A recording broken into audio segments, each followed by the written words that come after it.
morning, beautiful people. It is Wednesday, the 4th of June. Welcome to TDA, the day after, your favorite news platform and the home of popular culture as defined by you guys, the culture. And of course, like we are every blessed day, we are hosted by the very, very, very best. Brent, you in the building? Good morning, good morning, good morning. How are you doing today? We thank God. We can't complain, man. You know what I'm saying? How are thou doing? I'm always in good spirits when it is that we have our brother in the building. That's right. We have an amazing person in the building. Our good brother in the building. I told you guys yesterday that we had a special family member coming through. Mm-hmm. You know what I'm saying? And he's here to bless us with his presence. Come on. Good morning. How are you? Good morning. I'm very good. Thank you for having me. Closer? Yeah. Okay, so I'm very good. Thank you for having me. Good. No problem. Again, if you're not sick of me. Never that, never Not at that. all. And even if they are, that don't mean nothing. True indeed. Of course, guys, happy Pride Month again. Happy Pride Month. You know what I'm saying? Today I'm representing the black colour in the flag. Brent, what's the black colour again? Diversity. There you go. You know what I'm saying? Diversity. Brent, what colour you represent today? Red. He's such a devil, you know. Oh my God. And what does that represent? I'm not going there. I'm not going there. All right. Well, we got a packed show today, and an amazing topic that we need to jump into. Is there anything you want to mention in the intro? My keyboard is not working. So I'm going to try to troubleshoot it whilst the show is going on. But until then, I can't even get Discord up. Damn. I know, but let's see. Let's see. Other than that, no. Okay. Let's get cracking. All right. Let's get in.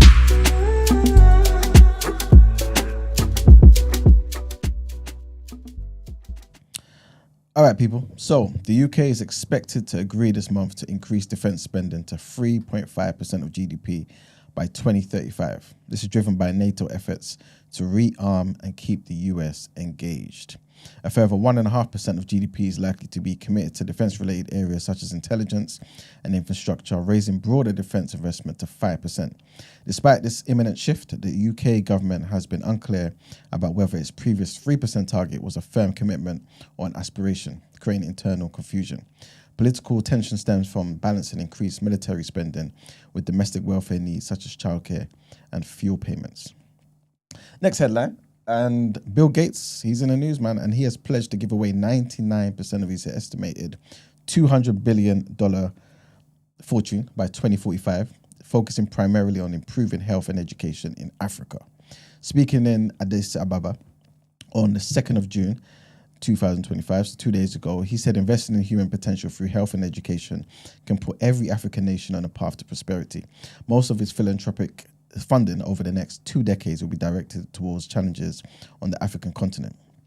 Bill Gates emphasized using AI to improve healthcare, urging young African innovators to integrate into the next generation of systems. He cited Rwanda's use of AI-enabled ultrasound to detect high-risk pregnancies as a promising model. His foundation's priorities include ending preventable maternal and infant deaths, eliminating infectious diseases, and reducing poverty. Bill Gates also noted that focusing on maternal health and early childhood nutrition yields the greatest long-term benefits. Are you guys happy about that? Sound promising? Okay, so we're gonna start off on that note, yeah? I'm gonna be quite frank. I don't think there's a human being on the planet that I despise more than Bill Gates. Serious? Why are you saying it like that? I don't understand your response. I understand why you think say it's that. unhealthy for any black person to have a positive outlook on this individual. What he says and what he does are completely at odds with each other. For instance, he rides on the coattails of this idea that he gave away half of his wealth, philanthropically. He gave away half of his wealth to start the whole vaccines thing, moved from being a computing mogul to the vaccine thing. He's admitted openly on several occasions that he's made 10 times the amount of money doing vaccines than he did in computing. That's his own words. Yeah. He's made astronomical amounts of wealth. So which is it? Did you do philanthropy or did you, you know, make a whole load of money? Because the two don't go hand in hand. You're either doing one or doing the other. So it clearly was a business for him that he made astronomical, and people are still giving him credit like he did something good.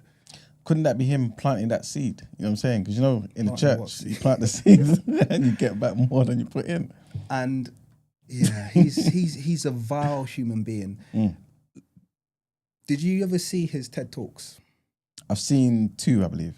Yeah. So did you I see think I know the one you're referring to. Yeah, so that's the one that I saw. I saw it when it was live, by the way. A lot of people, it's been taken down now. So a lot of people, I don't know if it's a myth, people believe it didn't exist or something. I saw it when it was live. This was back in 2008, 2009 or something, when he first gave this talk. And he said quite clearly and quite openly that the solution to all the world's problems was to reduce its population. Was it to 10%? It was something like 10%. To 10%. Yeah, or by 10%, something like that. And he said, the vaccine program that we've started, we've already made some progress towards this. Yeah. That was his exact words. That's true. So if a man is going to make it explicitly clear that he wants to reduce the world's population, and then also make it explicitly clear that he's already been successful in doing so, then why would you trust him to continue to provide health, what he calls it? From the other angle, yeah, because I remember I actually brought this clip to the show as well, maybe sometime last year. And I was basically saying the other side of this is potentially him saying in certain parts of the world, there isn't adequate or good enough, or people ain't using proper birth control, right? And contraception and things of that nature. And because of that, we're just having so many more kids. So that means we have a dependency on, I guess, certain economics where as a country isn't really sustaining itself, right? And so because of that, people become more impoverished, because of that you're having more higher mortality rates and things of that nature. So he's proposing that if we have these things in place and people actually choose to use them, same way we kind of choose to use them out here in the West, it will bring down the population, not necessarily not killing people, but more so preventing births that people don't necessarily want and can't look after. Is that adequate? Does Bill Gates provide birth control? Not that I know. Well, then that's the end of that discussion, then, isn't it? Yeah, but you know. So that's the end of the discussion. His NGOs don't provide birth control. Yeah. And he never said that. He never said our birth control campaigns has meant X, Y, Z. He said quite explicitly that his vaccine campaigns have done the job. So you take people at face value. If you want to, append excuses, then that's up to you. I take people for what they say. I hear you. Fair enough, man. All right. So our next headline. Starting controversially. Blood's boiling. Oh, man. Sorry. Aid distribution centers in Gaza, so there's another one, will be closed on Wednesday after the Israeli military declared roads to the sites as combat zones. The GHF, the Gaza Humanitarian Foundation, backed by the US and Israel, cited the closure as necessary for update, organization, and efficiency improvements. The IDF said civilians are prohibited from entering the sites or traveling on access roads during this time. On Tuesday night, at least 27 Palestinians were killed near a distribution center. The IDF claimed that they fired on suspects deviating from approved routes. This marks the third fatal incident near GHF centers in as many days. GHF plans to resume aid distribution on Thursday. GHF was, for those who don't know, was created to replace the UN-led aid network after Israeli accusations that the UN failed to prevent aid from reaching Hamas, claims that obviously the UN denies. Under this new system, aid must be collected from a few centers in Israeli-controlled areas, staffed by armed American contractors. The UN and other agencies have accused GHF of violating core humanitarian principles. Next headline, and the UK has been temporarily exempted from US President Donald Trump's order to double steel and aluminium tariffs from 25% to 50%, which took effect today, on Wednesday. The exemption hinges on the US-UK tariff pact signed in May, which aims to eliminate tariffs but has not yet been implemented. Until the agreement comes into force, the UK steel exporters still face the existing 25% tariff and risk the 50% rate if the deal collapses. Trump's order notes that the UK requires different treatment under the 8th of May Economic Prosperity Deal, but warns that the higher tariff could apply after the 9th of July if the UK is deemed non-compliant. The UK government said it remains committed to protecting British industry and jobs and is working with the US to bring the agreement into effect. I'm surprised the UK is still producing steel. Yeah. So we still have some manufacturing industries. That's very interesting. Yeah. Next headline takes us to Africa, man, where two suspected, trigger warning, guys, trigger warning. Two suspected Allied Democratic Forces ADF rebels, including a female suicide bomber, were killed in an explosion near the Muonyonyo Martyrs Shrine in Kampala on Tuesday. The blast occurred in the suburb of Muonyonyo as crowds gathered for Uganda's Martyrs' Day, which honors 19th century Christians executed for their faith. No civilians were injured in the explosion. Army spokesman Chris Magezi, who confirmed this whole situation on X, said that a counter-terrorism unit intercepted and neutralized the two armed suspects, identifying one as a female carrying powerful explosives. The police chief said that the blast happened while both suspects were on a motorbike and that the absence of nearby civilians prevented injuries. Authorities have not yet confirmed responsibility, but the ADF is suspected. The ADF, which began in Uganda in the 1990s and now operates out of the Eastern Democratic Republic of Congo, has been linked to ISIS and previously carried out deadly attacks in Uganda back in 2021. The UN has accused the ADF of mass atrocities, including civilian massacres. Security in Kampala has been heightened following the attempted attack. And our last headline... Can I ask a question, sorry, just regarding... Because this is an area that I'm not that familiar with. Who did the ADF represent? I don't know, you know. They say they're Islamic terrorists? What kind of terrorists are they? Because suicide bombing is very... Yeah, they are linked to the ISIS, though. Yeah. That's what it says here, but I'm not too sure. They're based in Congo and they're Islamic? Yeah. Were they freedom fighters? I'm not too sure, you know. I'm not too sure. The ADF. Because Congo don't have much in terms of domestic, protection. So it'd just be interesting to know who they are. And I'm always interested to know when the US decide people are terrorists, what they're 100%. 100%. Yes. Because as far as I know, Uganda put proxy forces in to Congo, don't they? They're part of Uganda and Rwanda. Both, are kind of like the proxies of the US to take Congolese natural resources. Yeah. So I'll be interested to learn more about the ADF then. Okay. Yeah, there's saying here that they began in the 1990s. Exactly. Yeah. And that's where the whole suicide bomb doesn't make any sense. But yeah. Okay. But apparently, I guess since 2021, that's when they've been linked to ISIS. So it's interesting how things get linked to ISIS. ISIS are very far-reaching, aren't they? Yes, our last headline: Elon Musk. He's called President Donald Trump's tax and spending bill a disgusting abomination in a post on X on Tuesday. The legislation includes multi-trillion-dollar tax breaks, expanded defense spending, and an increase in the US debt ceiling to $4 trillion. Musk's comments mark his first public disagreement with Trump since leaving the administration on 31st of May after 129 days working in a cost-cutting role with his team, Doge. The bill was passed by the House of Representatives in May, but is now facing Republican infighting in the Senate. Musk said that the bill would increase the budget deficit to $2.5 trillion, calling it pork-filled and unsustainable. The bill extends the 2017 Trump-era tax cuts, funds mass deportations, and cuts electric vehicle tax credits, which may impact Musk's company, Tesla. Axios reported that Musk had wanted the FAA's air traffic control to use Starlink, but was blocked over technical concerns and conflict of interest risks. Senator Rand Paul said that he wouldn't support the bill if it raises the debt ceiling. Trump hit back by saying Paul doesn't understand the bill.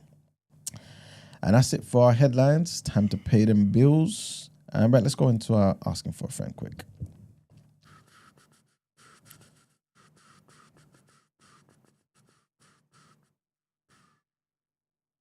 Do I have a slide with this? 1 second, people.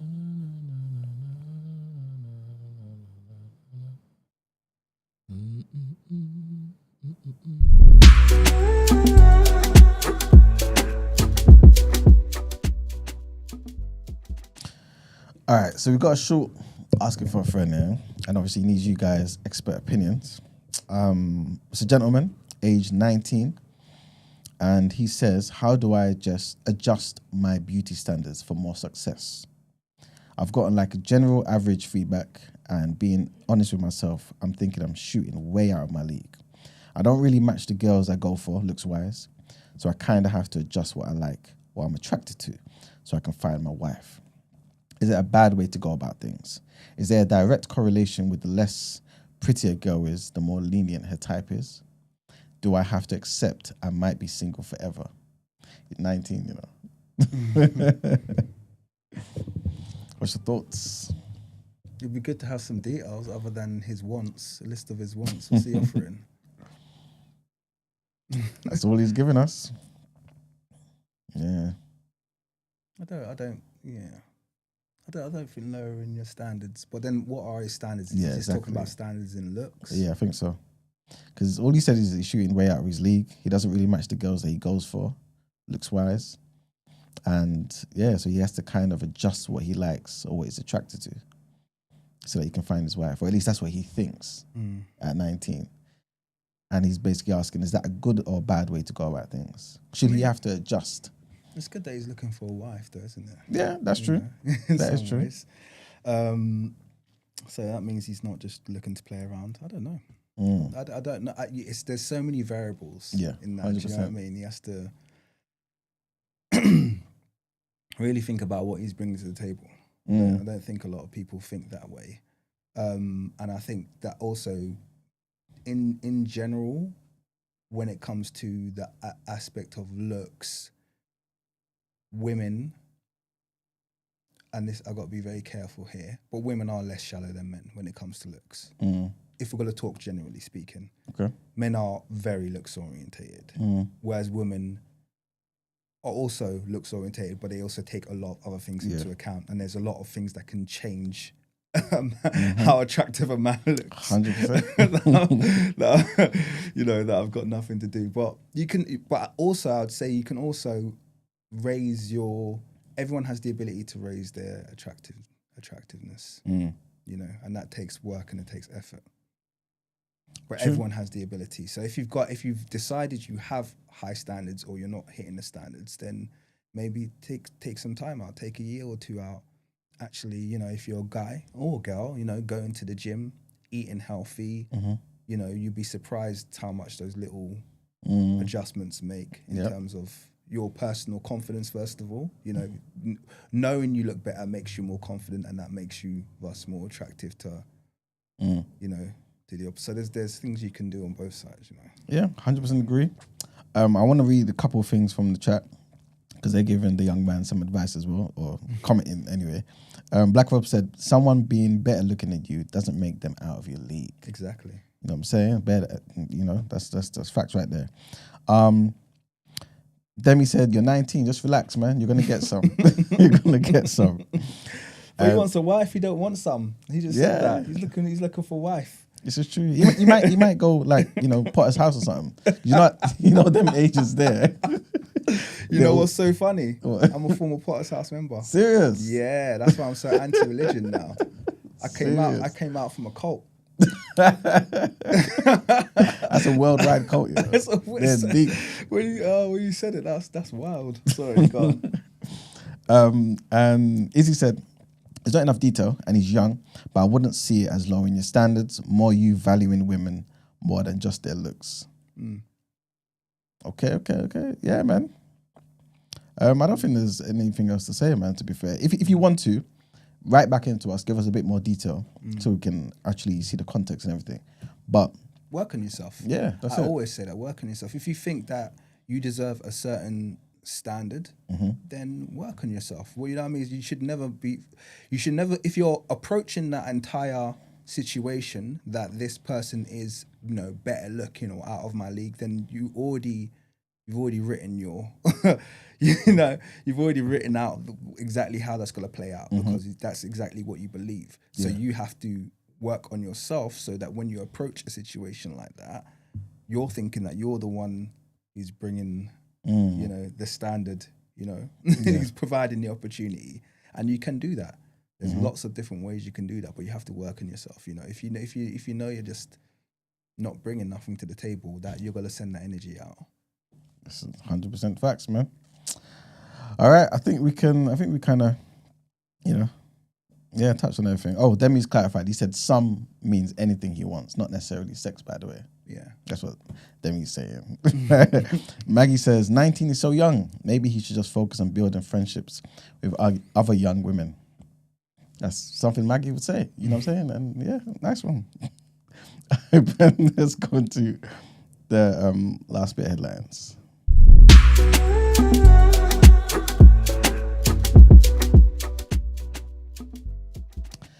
All right, people. So a last set of headlines. Trigger warning on this one. A 28-year-old man and a 20-year-old woman died in Ealing on Bank Holiday Monday, man, after allegedly taking green pills. The Met Police said that they had taken an illicit substance believed to be ecstasy, but containing dangerous synthetic opioids. No arrests have been made. Investigations are ongoing. The Loop, which is a drug checking charity, warned the pills likely contained nitazines, which is synthetic opioids, 50 to 500 times stronger than heroin. London nightclubs and councils have issued public health warnings about blue and green pills, especially those marked with 80 and possibly OP on the other side. The Cause, which is the East London club, and Fabric, a well-known London venue, posted alerts on Instagram urging partygoers to avoid pills, stay vigilant, and ask staff for help if they feel unwell. Testing revealed that some of the pills also contained ketamine and MDMA, making them extremely risky.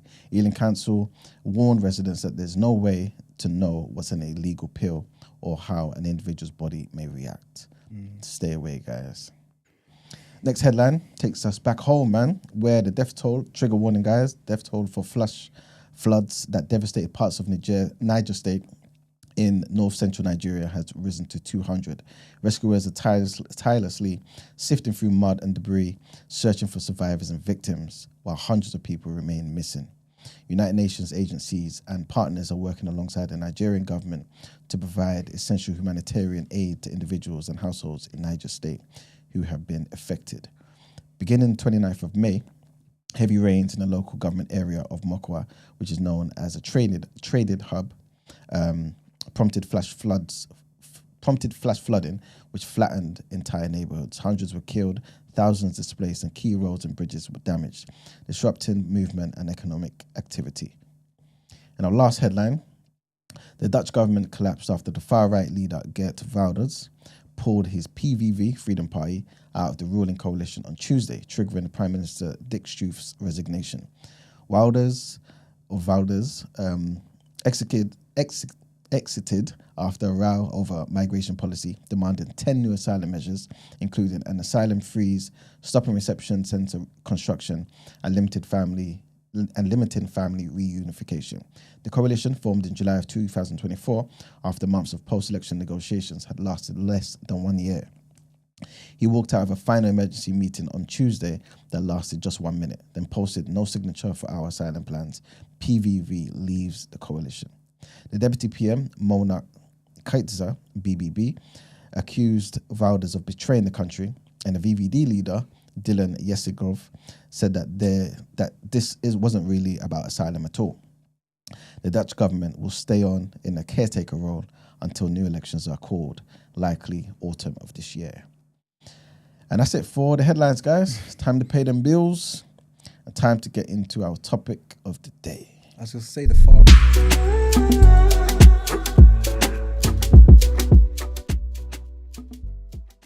Yeah, what was you going to say? So I was going to say the far right are doing bits. All over, innit? They're doing bits. All over. They are doing bits. I think it was my history teacher in primary school said this, and it always stuck with me. She said it normally takes it takes 2 generations for some kind of fascism to return. So what happens is you get fascism, then you'll get a massive war, loads and loads of people will get unalived. Then everyone from that generation and the generation to follow will remember what happened and will avoid it like the plague. But then the generation that follows them, who've grown up relatively well, will always bring it back again. And that's exactly what we're seeing now, that cycle where people are, I think, far enough away from its effects to really think about how badly it impacted them and returning to their fascist ways.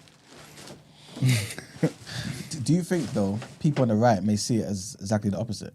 That we only come into power or people start noticing us every 2 generations, but really we have to go through the mess of having the left and the centre, you know what I mean, kind of just ruling and stuff. Yeah, well, I think it's true, yeah.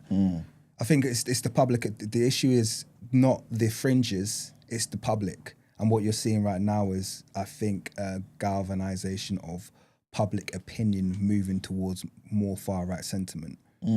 Whereas before they never had the numbers. Yeah, that's true. So now it feels like they're gaining numbers. Yeah. All right. Particularly if they're forming coalition governments, and it looks like they might form a coalition government here in the UK as well with Farage's party. If things keep going, the way they are. In my head, I've been saying to Brent many a times, Farage will never be a leader in this country.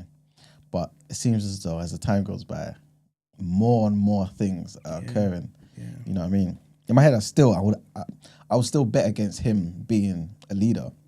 But the way the country is moving, though, it is looking like he may come close. You know what I'm saying? But anyway, we'll see what happens, man.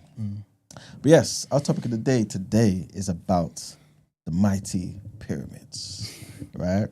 Obviously, everyone knows pretty much what a pyramid is or where the pyramids are, right? But for those who don't, these are, Brent, if you don't mind, are you there? Or is your keyboard working? No. Yeah. All right, cool. If you don't mind putting some pictures up of the pyramids so people know exactly what we're referring to. Not to be, silly or, trying to, be condescending or whatever. But obviously there are pyramids around the world, innit? You know what I'm saying? But we are kind of, I guess, specifically talking about those in Egypt or Kemet, or even extend it to Sudan as well, right? And these structures, they got the square or triangular base, you know what I'm saying? And sloping along sides, meet at the top. And I guess before the more modern eras, these were the biggest, tallest structures in the world. And we're going to be talking about why they exist, you know what I'm saying? And who is responsible for them. Like if you don't mind, I'm going to throw it over to you. Give as much detail as you want, and then we can get into it a bit further. Yeah, I mean, it's a very interesting topic, and it's not one that I touch on very often, although I did visit it quite recently on my channel because I did a bit of a critique on Zawi Hawass. Recently did a Joe Rogan, and the subject of the pyramids came up. And I think one of the things that came out of that discussion was the fact that the purpose of the pyramids is something that is very... Let people know who Zawi is, please. Of course, sorry, yeah. Like So his name's not Zawi, by the way, it's Zahi. Zahi. And he'll correct you on that. Not Zawi, Zahi. I call you Zahi, I call you Joe, you call me Zahi. That's what he said. Sorry. Anyway, so Zahi Hawass is the former minister for antiquities of Egypt. He took the job, I think, around the 80s, and he was in it for a very long time. And he only recently retired. But you wouldn't know he's retired because he still exerts a lot of power over basically what happens with all of the monuments in Egypt. He's very much a gatekeeper. I don't have much positive sentiment towards him. I think the sentiment towards him nationally is split between those who appreciate his very much his kind of passionate zealot approach. They say and it has been beneficial in many ways. He has been able to go around the world, basically collecting artifacts that were taken from Egypt illegally, including mummies and stuff like that. He brought back the mummy of Ramesses the Great, for instance. So he's done a lot of good work for Egypt as a nation. I think his entire mission was to make Egypt a tourist destination, so the company can benefit, so the country can benefit from that, and they've benefited immensely from that, because prior to his efforts, I guess people, aside from going to see the pyramids, there wasn't much more to see in Egypt.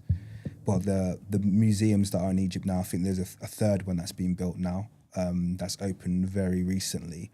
A lot of the artifacts that are in this museum are a result of Zahi Hawass's efforts to collect and to make sure that things aren't being checked out of the nation illegally, which the British, French and Germans were notorious for doing. So he's done a good job in that regard. He's done a bad job in the regard that he's very much an idealist. He's not honest about the treatment of the artifacts, and he's also, like I said, he's a bit of a gatekeeper. So he has agendas, for instance, like I guess a recent example being when the can't remember which university it was. It was a Danish university or Dutch university. Dutch museum did an exhibit that was called Hip Hop, something like Egypt and hip hop or something like that, where they were just basically relating hip hop culture, and they were kind of like relating it to ancient Egypt, and they were showing basically how hip hop culture has appreciated and emulated ancient Egyptian kind of symbolism. So they're showing things like Rihanna and Beyonce and Nas, that, famous album covers, things like that through time. And they had that exhibit. And when Egypt found out about this, because they're so terrified of the ancient Egyptians being discovered as a black civilization or regarded as a black civilization, they banned that museum, who had been conducting digs for over 2 decades in Egypt. They banned them, and they closed their site down and didn't let them continue their archaeological investigations there. I'm not sure how that's progressed since then, but that's the kind of things that he does, because he doesn't, the entire Egyptian antiquities are terrified of people associating ancient Egypt with black people, which is ridiculous because Egypt has a black population. So this is how openly racist they are as a nation, which is unfortunate. But when you say a black population, though, how much of the population is black? And secondly, if the world started to see the pyramids or seeing Egypt or seeing Nile Valley civilization as black, what would be the effects of that? Why do you think it matters to them so much? I don't think it should matter. Okay. I think historically Egypt, recent times, has been a black nation. That's what people don't realize. If you go back 100 years, Egypt's population looks very similar to Sudan's. You'd have to go back very far to see that, and you can see it in footage. I've actually got a video on my channel where I show footage from 1925, and basically Egypt's got a massive population of the people from Aswan, the people who are called Saidi. A lot of these populations are now getting diluted by the influx of people from Alexandria and Cairo, which is where more the foreign populations settle. And every North African nation has this. It always flowers from a central point. In Libya, it's Benghazi, as we know. But in Egypt, it's very much Alexandria, where these populations will settle, populations of foreigners, but then they'll start to bleed into the general population. And depend on how aggressive the policies are, this can happen in a couple of generations. It can happen very quickly or can take a bit longer, but it depends how aggressive the policies are. Obviously, we know in Egypt they flooded Aswan, so that very much catalyzed how quickly the black populations were dispersed because that was a central point. And they flooded their antiquities. The pyramids, which we'll come on to, Aswan I say had because a lot of them are underwater now, far more pyramids than Egypt did, far more by a factor. But a lot of them are lying underwater now because they were flooded as part of the building of Lake Nasser in the 1970s, I believe it was. So why would it benefit them to keep them? Well, I guess you're not necessarily saying, or correct me if I'm wrong. Are you saying they flooded these areas on purpose to hide the pyramids, or just for other means? The excuse is that they created the Lake Nasser to create hydroelectric power for the entire nation. That's the excuse. Okay. But it's something so you have to put the shoe on the other foot and imagine that this is Aswan and the place in Nubia, I say in quotes. It was really south of Egypt, but the place in Nubia that they flooded was so rich in, archaeology and historical antiquities, probably the richest, most densely populated in terms of what you could get, probably in the world. You probably wouldn't find a place that had more artifacts in the world, much more rich than Giza and all of these places. Can you imagine UNESCO given the sign off for electricity? They wouldn't give it anywhere. Yeah. So if these were found anywhere in Europe, you can forget about it. But the fact that they were so kind of like, we need to, it was definitely deliberate. And the reason I know it's deliberate is because the flooding technique is something that's been used globally for a long time. They did it in America in a lot of places. They did it. They flooded black towns.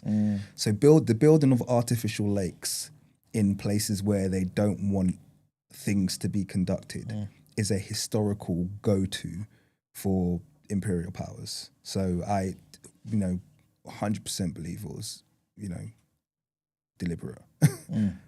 I have zero doubt about that. It was because it's such a bizarre thing to do. Do you know what I mean? Yeah. And in fairness, and also, you can build a hydroelectric dam anywhere along the Nile. So why there in particular? Why was it so important to build it right at that spot where you knew it was going to destroy African artifacts?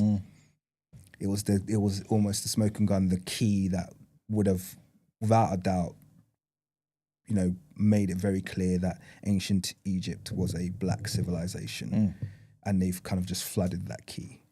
So, when you say a black civilization, though, what does that exactly mean? Because obviously, as we know, thousands of years ago, when these pyramids were built, there was no idea of black, or at least not in the modern context, anyway. Yeah. So, what does it mean to be black? Would we, I guess, if we were transported to those to that day and time, would we just see people that look like us? Yeah. If they came to our day and time, would they just sit here and look like us? Would we mistake them for West African or East African or black in the sense of there's black in you? You know what I'm saying? But really look European or something? Like, what does that blackness look like? It's a very good question. First of all, there are a lot of Nubians that look like you and I. A lot of people in the Taboo tribe who look like you and I. So there's lots of, I think people have this idea, yes, you have to respect the phenotypic diversity, but they also don't realize how far reaching that diversity is. So there's a lot of people that carry, particularly amongst the Nubians. Nubians have got a very diverse phenotype that kind of almost spans all of Central, West and East African. You can get some that look really Somali, you get some that look really Rwanda, you get some that look really West African, you get some that look really Northern Sudanese. Like it's just a really far spanning and very diverse culture, which doesn't surprise me because they probably are a reflection of the ancient Egyptians, or the Nile Valley culture, I should say, which had 42 nomes, and nomes are just cities basically, but each of these cities had different, matriarchs / patriarchs, different belief systems. So it's almost like the best analogy I can give is almost like going to Nigeria and looking at the different states that are there, which really represent kind of like different cultural hubs and different groups of people. How closely related is someone from Kano State, for instance, to someone from Oyo State, to someone from Ondo State. These are different groups of people Yep. who have different religious beliefs, different practices, different phenotypic appearances. And this kind of diversity is seen wherever you have large geographic areas in Africa. You can't get a large geographic area in Africa and not have vast amounts of phenotypic diversity. So when you look at a subject like race, you have to look at it from its modern social construct. That's what it is. When someone calls you black, that's a modern thing. 100%. Okay. But we have to understand that that modern thing comes with connotations. And if you're going to put all of these kind of like negative or say, you know, well, black people haven't contributed X, Y, Z, you have to also accept the fact that those people or that civilization that you think is so great was a black civilization. Those people, if they were alive today and they were plunked into this day and age, regardless of how you want to interpret it, they would be classified as black. They would be classified as, you know, existing amongst our race, not amongst Eurasian people or even modern Egyptians. I should say modern, I call them coastal North Africans. Okay. Coastal North Africans. So it's not even fair to call them North Africans because, like I say, Egypt has a black population even now. I'm talking about outside of Aswan and outside of Said, even in Cairo, Alexandria, there's still black population. They are ignored, but they exist. And it's really important that people understand that a lot of these kind of like very racialized Egyptians like to ignore them. It's important that we don't ignore them as well because they do exist and they are Egyptian and their families have been there for a very long time, even though they're marginalized. See, I was about to ask you, are they indigenous to the land though? Yeah, okay. Well, put it this way. This is the thing. I like the fact that people ask, are the black Egyptians indigenous to the land? But they never ask, are the Arab Egyptians indigenous to the land? You know, let's talk about the nation of Egypt. It's called the Arab Republic of Egypt. Yep, there you go. Okay? Arab Republic. Arabia is a different landmass. Yep. So that is, first of all, the clearest indication that they are saying we don't come from here. Because why would you call yourself, you know, are we the French Republic of England? Yeah. Do you know what I mean? Yeah. You're making it the German Republic of England. You know, you're making it very clear that you regard that as your home ground if you're going to call yourself the Arab Republic. Yep. Secondly, we also have very clear historical, anthropological data going back thousands of years of the several migrations and introgressions into the Egyptian landmass.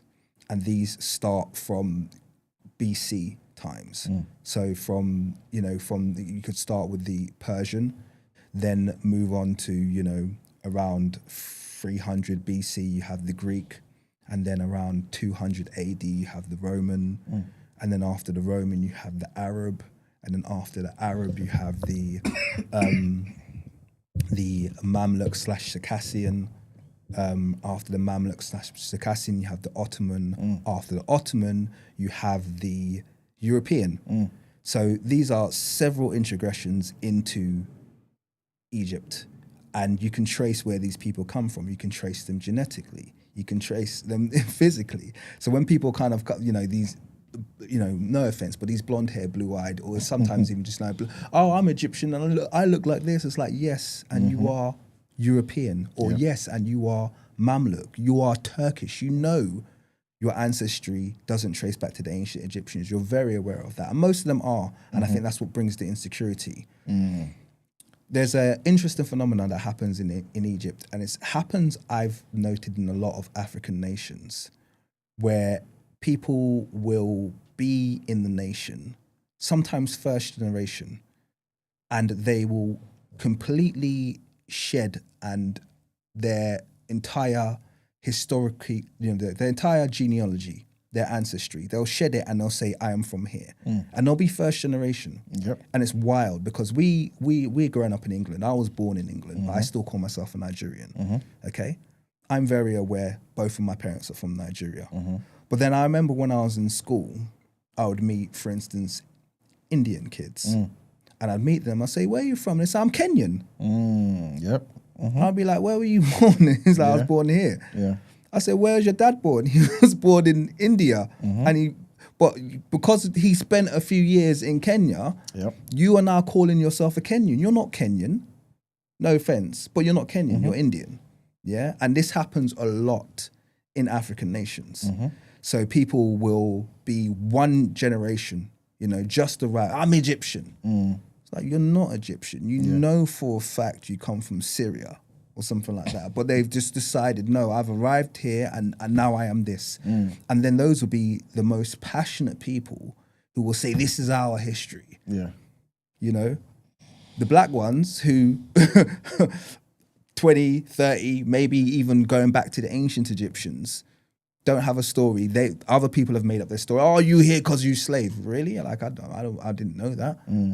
You've told me that. Yeah. But they don't have that recent migration story. Yet everyone's asking where did they come from? Well, it's like, no, well, I know where you came from. Yeah.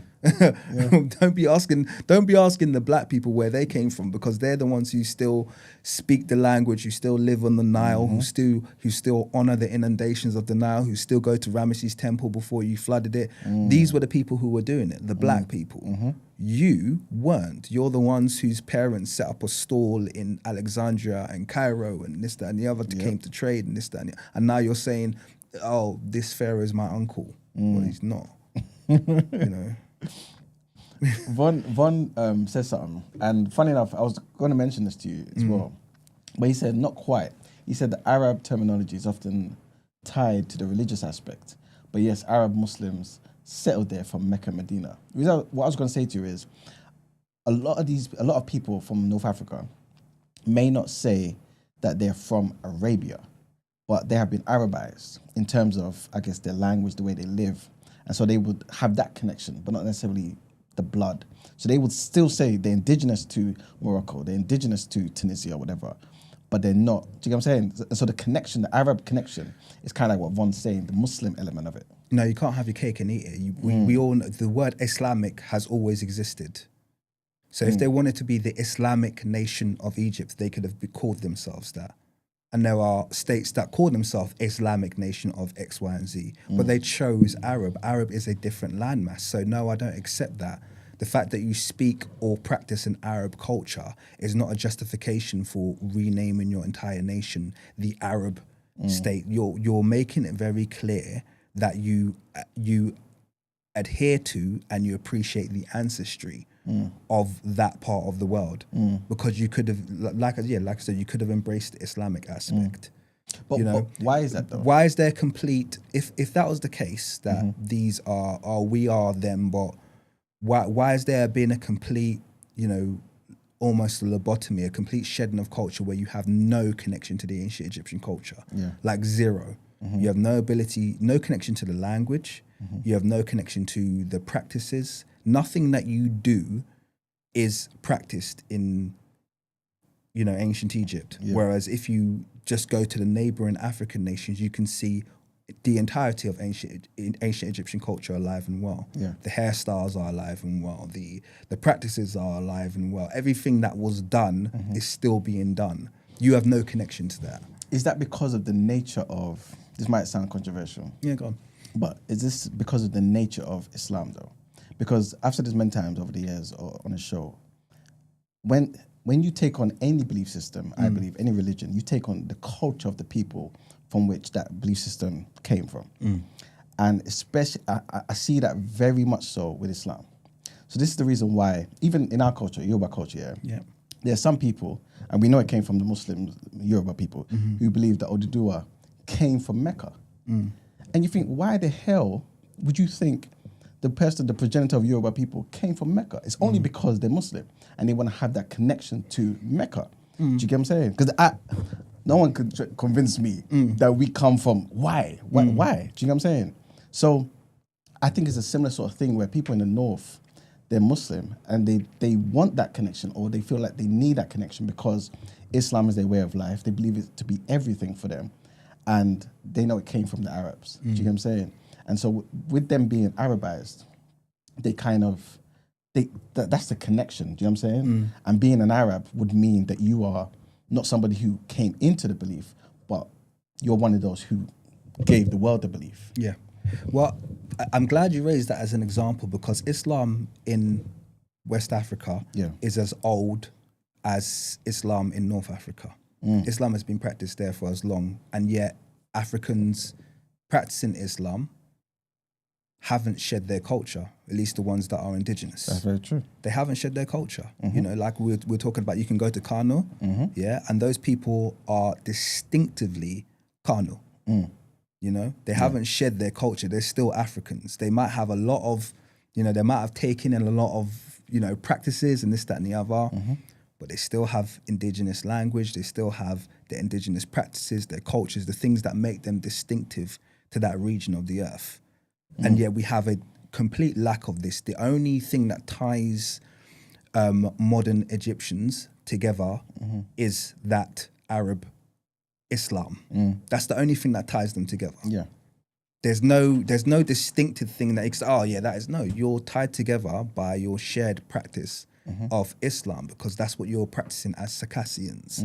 That's what you're practicing as Mamluks. That's what you are. This is as far and as deep as your culture goes. This, when you look at the walls of, you know, ancient Kemet or Egypt, they are foreign to you. It's not a culture you can't connect with it, because it's not something you've ever practiced. You don't understand it. A lot of the people, and this is the thing, historically, if they wanted to understand it, it's only a recent thing since, like, this is one of the things that Hawass has done. But historically, when they wanted to understand it, guess who they would go to? They would go to Aswan. They would go to say, those are the people who used to conduct all of the tours. You know, because like, you want to learn about the ancient, those, we'll take you to the black ones. They're the ones who are going to show you around. Yep. They understood that historically. And yet it's only within our past generation, past two generations, where you've seen that shift, where these kind of like Alexandrites and, you know, these kind of settler Egyptians have taken over and have decided, you know, it's the process of Pharaonism, basically, where the nation decided they were going to ensure that everyone believes that the pharaohs are their uncles and this, that, and the other. It's a whole mantra that's kind of taught through the school system, but it's a recent thing. It's not something that historically their parents or their grandparents would have done. Yeah. Ed basically jumps on and corroborates what you're saying. It's a good one. He said, think about Iran and Pakistan. They're known as Islamic republics. So I guess Egypt could have done the same thing. Exactly. But I might say, but that's because we know the people from Iran and Pakistan, especially Pakistan, are not Arabs.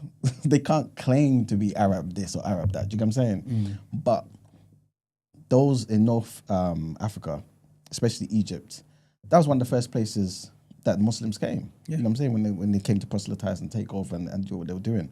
You know what I'm saying? So with them being Arabized, and surely there must be some genetic connection, or would you say no? I think you just answered your question. We know that people in such and such are not Arabs, so that's answering the point. They're Arabs. Well, I don't even think most of them are Arabs, by the way. I think most of them are. I think that a majority of the modern Egyptian ancestry comes from that kind of Turkey region.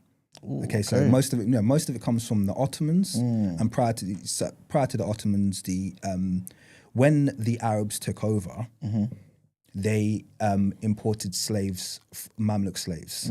So Mamluk slaves were from Turkey and also from the Circassian region, which is kind of like just beyond the Black Sea. That's where a majority of their slaves would come from, and those are the people who make up a majority of the modern Egyptian ancestry. And that's why they genetically have close relations to those regions, Turkey and that part of Eurasia. So that's where a lot of their ancestry comes from. But once again, the unifying factor is they were brought there as Muslims. They took on the Islamic faith, and then that's it. That's so that all of that. It's easy to say. Okay, it's easier to say, oh, we're Arabs, you know, because the Turkish ancestry is what basically unites most of the Arab world anyway. Even the Arabs aren't the original Arabs. Yeah, the original Arab. The closest people to the original Arabs are the Yemenites and the Oman, and they still exhibit a lot of their black phenotype. So, a good brother from the nation, Dr. Wesley Muhammad, basically speaks about that same thing you're talking about in terms of Arabia being black originally. You know what I'm saying? So, definitely. Izzy asked a question. He said, does Iman see Islam and Arab as one and the same? Can't someone take on Islamic religion without connecting themselves to Arabia? Yes, but rarely happens. Yes, but rarely happens. You got to come to the nation to basically take on Islam and not be Arab. Because everybody else, especially Sunni Orthodox Islam, there will always be a connection to Arabia. That's just the nature of it. And I'm not saying it's a good or a bad thing, it's just a thing. It just happens automatically. You're going to learn to speak Arabic. You're going to see that as the best of languages. You're going to see like Arab culture being exhibited in somebody who's taken on the Sunnah. Do you get what I'm saying? So yes, you don't have to be an Arab, but somebody who really wants to practice, if you just saw them randomly somewhere, you might think they came from a particular part of the world. Do you get what I'm saying? Because that's just how it is. You know what I'm saying? So, yeah. Not that I'm an expert or anything, but it's my understanding that there's a version of Islam called Sufi Islam that's practiced in a lot of African places. Yeah. And that's the original Islam that would have been practiced by Africans. And one of the key things is it doesn't have the romanticization of Arabia. Yeah, 100%. It's more about the practice and the belief system. And that's the practice of Islam that I guess is preferable or should be preferable for the African continent. Yeah, I agree with you. And you see a lot of that more in Senegal. So they learn under the teachings of Sheikh Amadou Bamba, who was one of those who practiced and pushed Sufism as well. So yeah, 100%. They don't try to be Arabs. Do you get what I'm saying? And I'm not trying to say that as a disrespect to people who obviously are Sunni Muslims, but you can see Sufism, or those who practice Sufi Islam from West Africa. There's no attempt to really, you know what I'm saying? So, yeah. And I also think Islam has got a bad rap from a lot of presentism and a lot of false teachings as well. One of the biggest false teachings is the massive. See, people think it's beneficial and it's not. There's been a massive over-exaggeration of what was the Arab slave trade, as they call it. A lot of that is fantasy. And I'd say most of it is happening now. Historically, most of Islam was spread by Africans to Africans.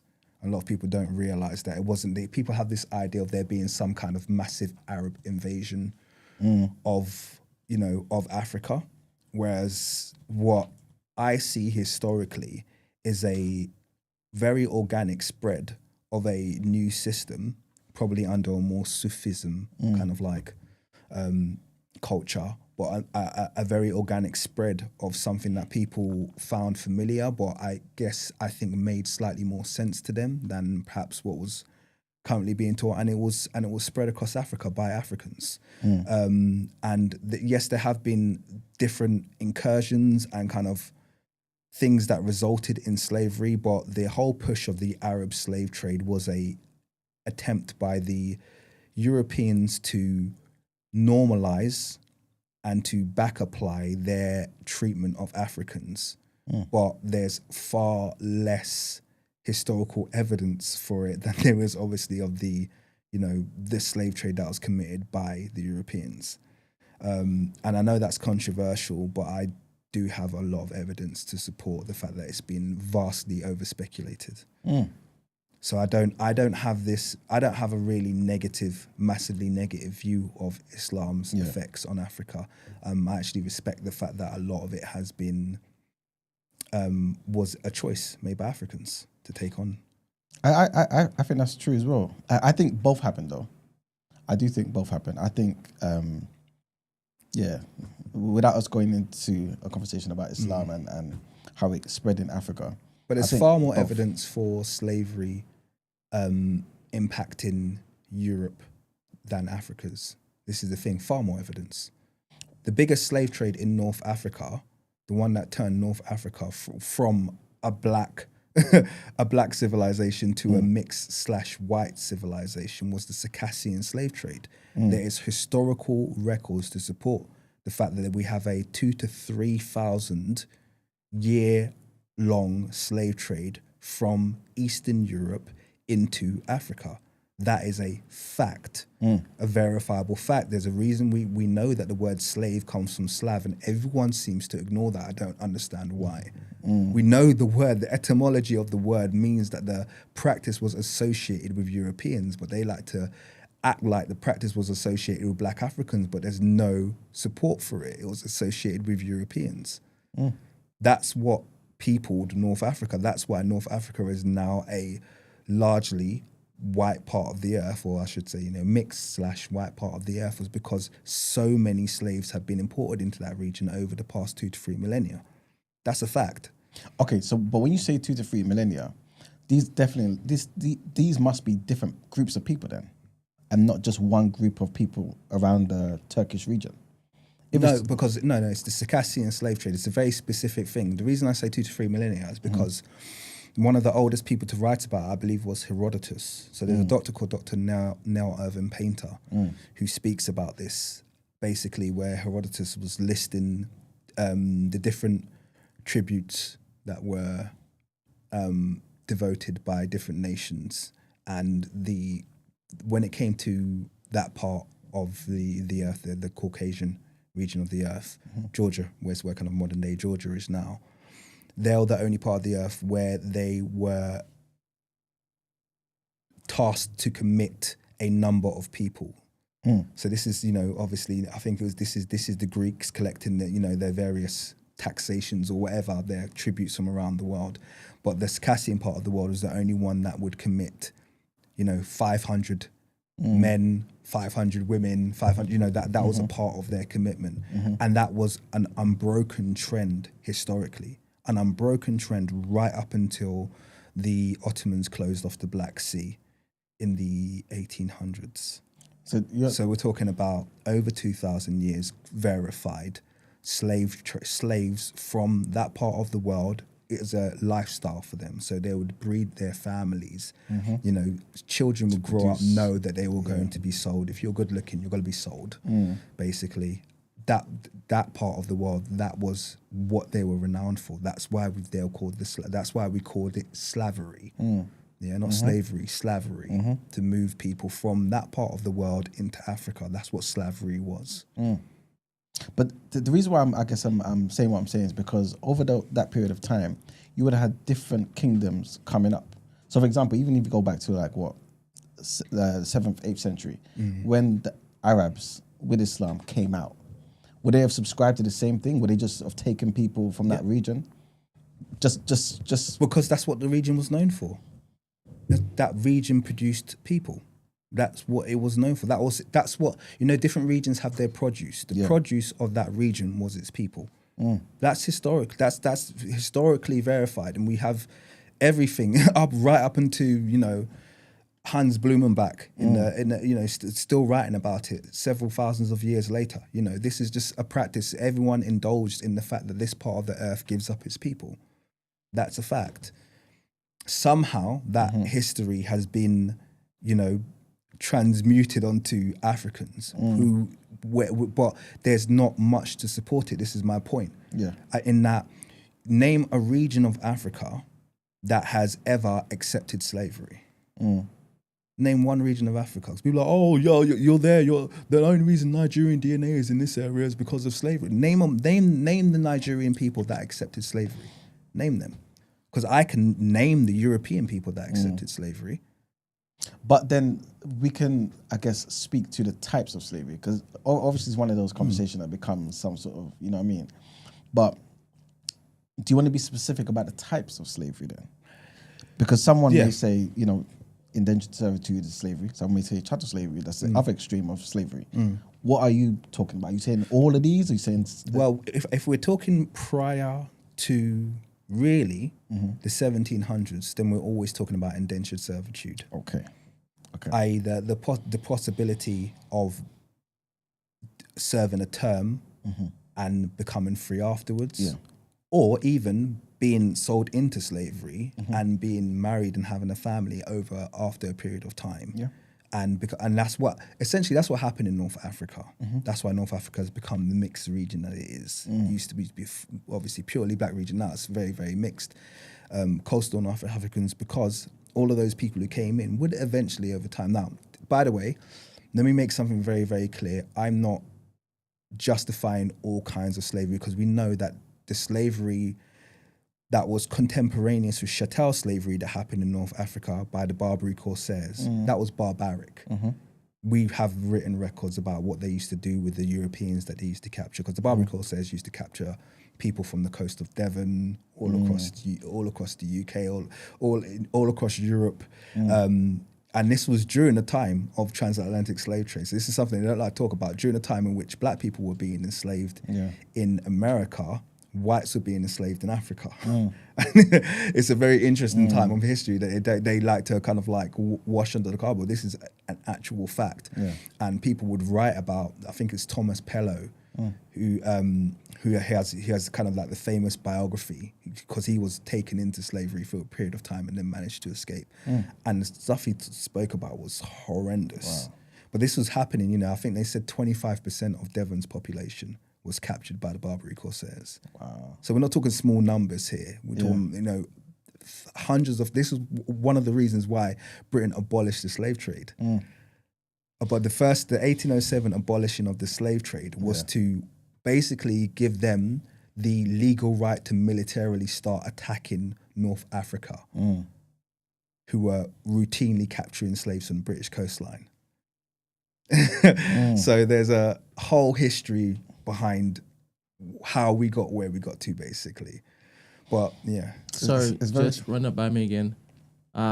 So whilst the transatlantic slave trade was going on, there were North Africans collecting white people from Britain. Which part of Britain? Devon, well, all over basically the coastline, but Devon specifically, I think, had 25% of its population captured into slavery. There's several books you can read. There's one called White Cargo. There's another one called White Gold. They all document basically the same thing. Most of our details from this comes from the biography of Thomas Pellow. And what were they doing when it is they took them back to North Africa? Horrendous things, not things that I could repeat. Some of them were just put to work, obviously. But work doing what? Slavery. Whatever. Slavery is not work.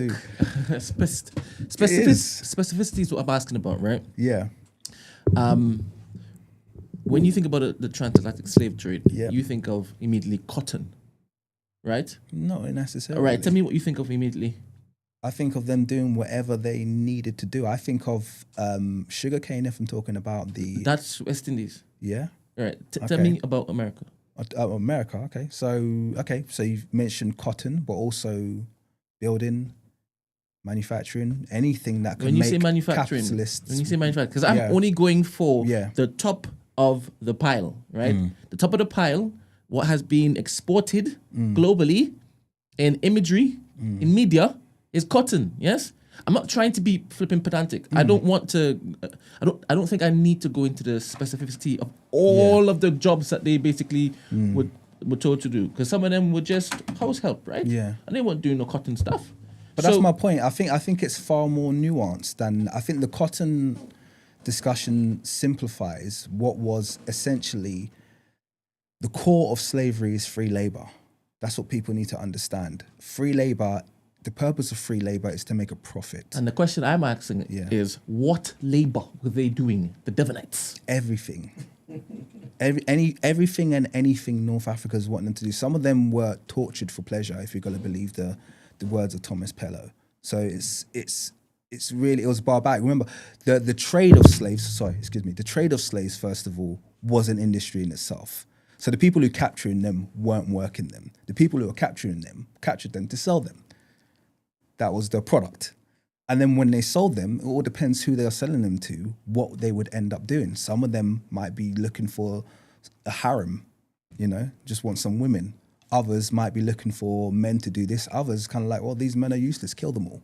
So it all depends on who's being captured. But all we know is that it was a very lucrative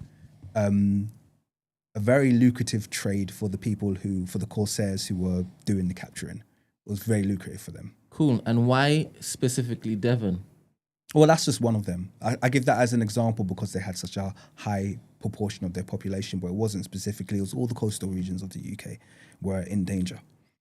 So the UK And Europe as UKites well. can turn around up and say, like, we have stuff to relate. Yeah. They can. If they want. You know, Did you read this? I would love for that conversation. You're not listening. No, I said He basically did said you white read this? people can basically have white fatigue White fatigue. Is that what we said? in the end. You know, there's black fatigue conversations going on right now, right? So they could turn around and say, hey, you can stop complaining. We stop complaining. You know what? I would love to start having an honest conversation about history, because if they want to take on white fatigue, I would gladly swap that for them removing the slave trope from our history. But they also had slave trade. No, that's what they I'm were saying. victims of slave trade. That's what I'm trying to say. I would like to remove the slave trope from our history because it's overplayed. It's overplayed, i.e., black people are everywhere as a result of slavery. Black person pops up and no, you were slaves. That's not our history. This is what I have to explain to people. Yes, there was a period of time where slavery was inflicted upon the black race, but that is not our history, because slavery has been inflicted upon all races. And I actually argue this all the time. All due respect, Eastern Europeans have an almost unbroken line of being slaves historically, and yet they've shed that, and we're the ones who have to now, every time a statue pops up in ancient Rome or somewhere where it looks very black, they go, it's a slave. It's like, no, it wasn't. That's probably an emperor, guess by the way he's dressed. All right. Is this modern times you're referring to where the Eastern Europeans were enslaved? No, I just said that's the slavery. And who enslaved them? Everyone. When you say everyone, you talk about your people too? North Africans predominantly, your people yes. too? Yeah, Moors. They would have been black, absolutely. Moors probably one of the biggest perpetrators of the enslavement of Eastern Europeans. Yeah. So this is fascinating because obviously Mino's been trying to get us to hate white people for the longest while. And you are countering that by saying, no, they are our brothers and sisters in trauma. Sorry? You're not speaking up? Well, you're not speaking up. I think we have to be very cognizant of talking about class always being a consistent enemy. There have been a class of white people who have consistently been an enemy. Well, that is not necessarily working class white people. They historically. Here's the thing. Historically, even if you go back to any period of time, historically, if you go to America, for instance. Are you married to a Devonite? What? Are you married to somebody from the coastal regions of UK? No, we've had this conversation before. To be honest, I know exactly that you're not married to them. Someone's saying that. I know Life of Bodge is probably saying in the chat right now. No, I'm not, actually. Yeah. Go. So, no. But historically, people will be very surprised that in America, for instance, in the 1600s, right up to Bacon's Rebellion, working class whites and working class blacks had exactly the same goals and outcomes and didn't have any differentiation between them. And then something happened which turned one group against the other. Okay, and that was the manipulation and the first laws on racism that were passed after Bacon's Rebellion, which were the first laws were passed, which were miscegenation laws, which I always find quite interesting. But you know, the thing is, I hear what you're saying, and I agree with pretty much also what you're saying. Yeah, I guess for me, there's some differences, and I'm not saying that you're not saying that you're saying there's no differences, but I think some of these differences are vital in it. Like, even though, and I agree with you, certain parts of the South in America, you had working class blacks almost seen as the same. You even have certain situations where black people owned slaves, right? Went on to become kind of relatively rich and do far better than white working class people. You see the same thing today. But you didn't have, I guess, unless you tell me I'm wrong, black people existing in a new part of the world solely because of a particular event, i.e. the transatlantic slavery. Of course, the ADOS FBA people may disagree with me. Well, I disagree with you. There you go, right? but surely we know. In fact, you tell me, you correct me. Most of those people, yes, there was mixes. Yes, we know there were Native American, the Native Indian people, Native Americans that were there prior and stuff, yeah. But there's a difference between those of us who are black and those, when I say black African people and those who were there before, right? There was mixing going on, 100%, I agree with that. And there's evidence of, I guess, black people, if you want to see them as black people, being there as well. But 12.5 million people were taken. At least that's just a rough estimate.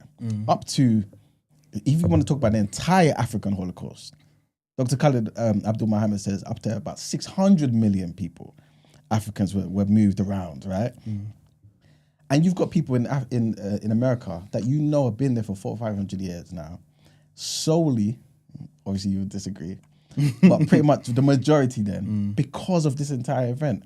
Like, yes, what you said about the Barbary, the Kosa and all that sort of stuff, and the Moors and all that sort of stuff. But of course, like you know as well, there were certain periods where the Moors looked different. Because the Moors came into, I guess, when they invaded Europe, it was what, 711 AD? Up until like 1492. That's a good 700, 800 years. Yeah. And they would have looked different at different times. Do you get what I'm saying? Because, of course, and... So what are you trying to suggest, that the Black Moors didn't do anything bad? No, I'm not saying that at all. I'm not saying that at all. I think they did what conquerors do, right? You know what I'm saying? Like, you can go to... I remember, when was this? Maybe 2 years ago. I was in New York. Yeah. When are we going to start talking about black privilege? What? What do you mean? I want him to finish his point. That's it. The stuff he's talking about is not the stuff that people want to hear about, right? Because we've been screaming white privilege all the time, right? Yeah. And Josh has been telling us there's no such thing, right? Okay. When are we going to start talking about black privilege? Because to your point, what your narrative is that there should be a new white, just like there's a new black. So I think we have to just separate it by dispensations. Because this is the thing. This is where me and Imam might possibly, diverge slightly in terms of our points of view, is that I think historically black privilege was a thing globally. Come on. I think it was a thing globally. I think it was a thing that went unsaid. I don't think it was a thing that was overtly executed through... I don't think it's a thing that was overtly executed through laws like we've seen with white privilege. Yep. But I think white privilege was executed through laws. So this is where we're going to go to. This is all my theory now. So this now, I don't have enough historical evidence to back it, but this is my theory based on the research that I've done. I believe the invention of white privilege was a necessity to erase the kind of default of black leadership. I think there's a default, and this is, I can support this through, I know this is going to sound wild to a lot of people, but you have to see things from a historical perspective. If you see like the Russian icons and a load of things historically, there was a default historically for deities to be black, Yep. rulers to be black, and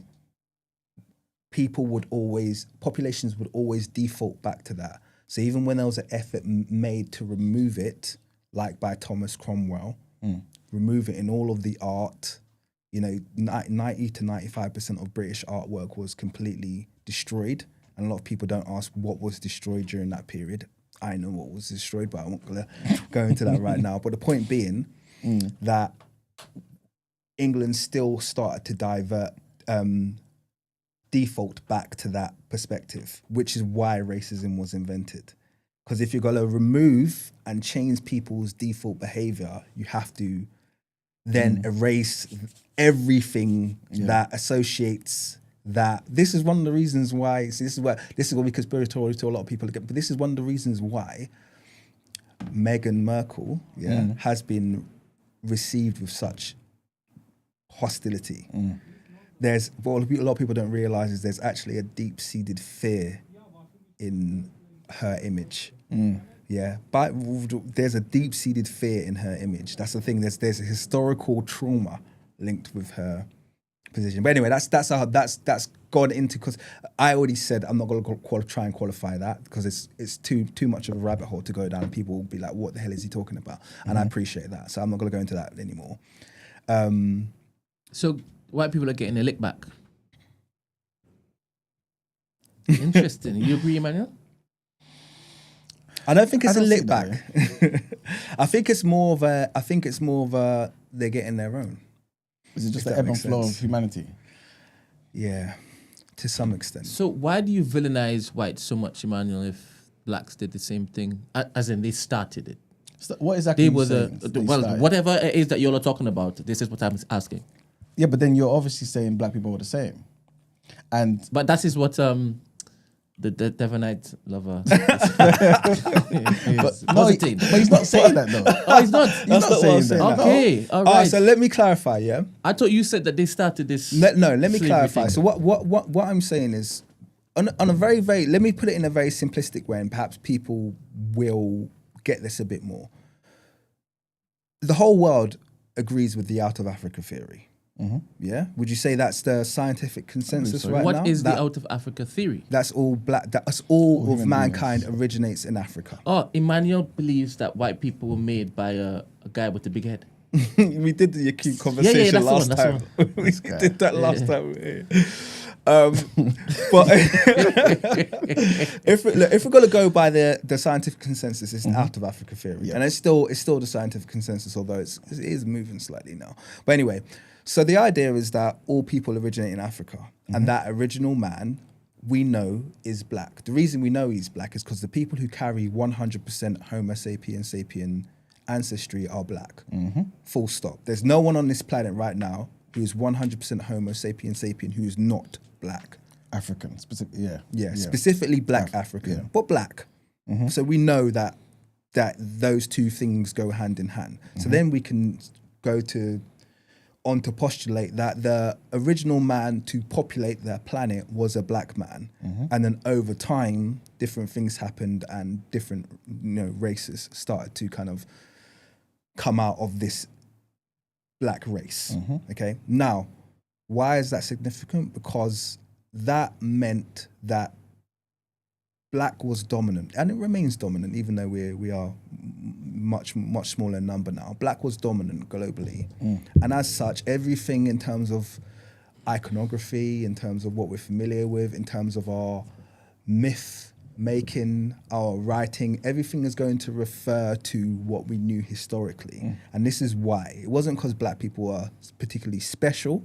It's just the fact that we've always been black. This is why the gods would have been black. This is why everything would have just been black.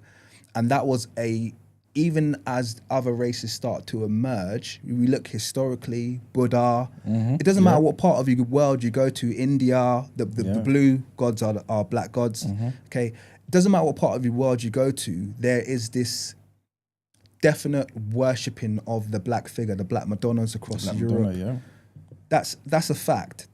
If you go back even 400 to 500 years, every deity in the world is black.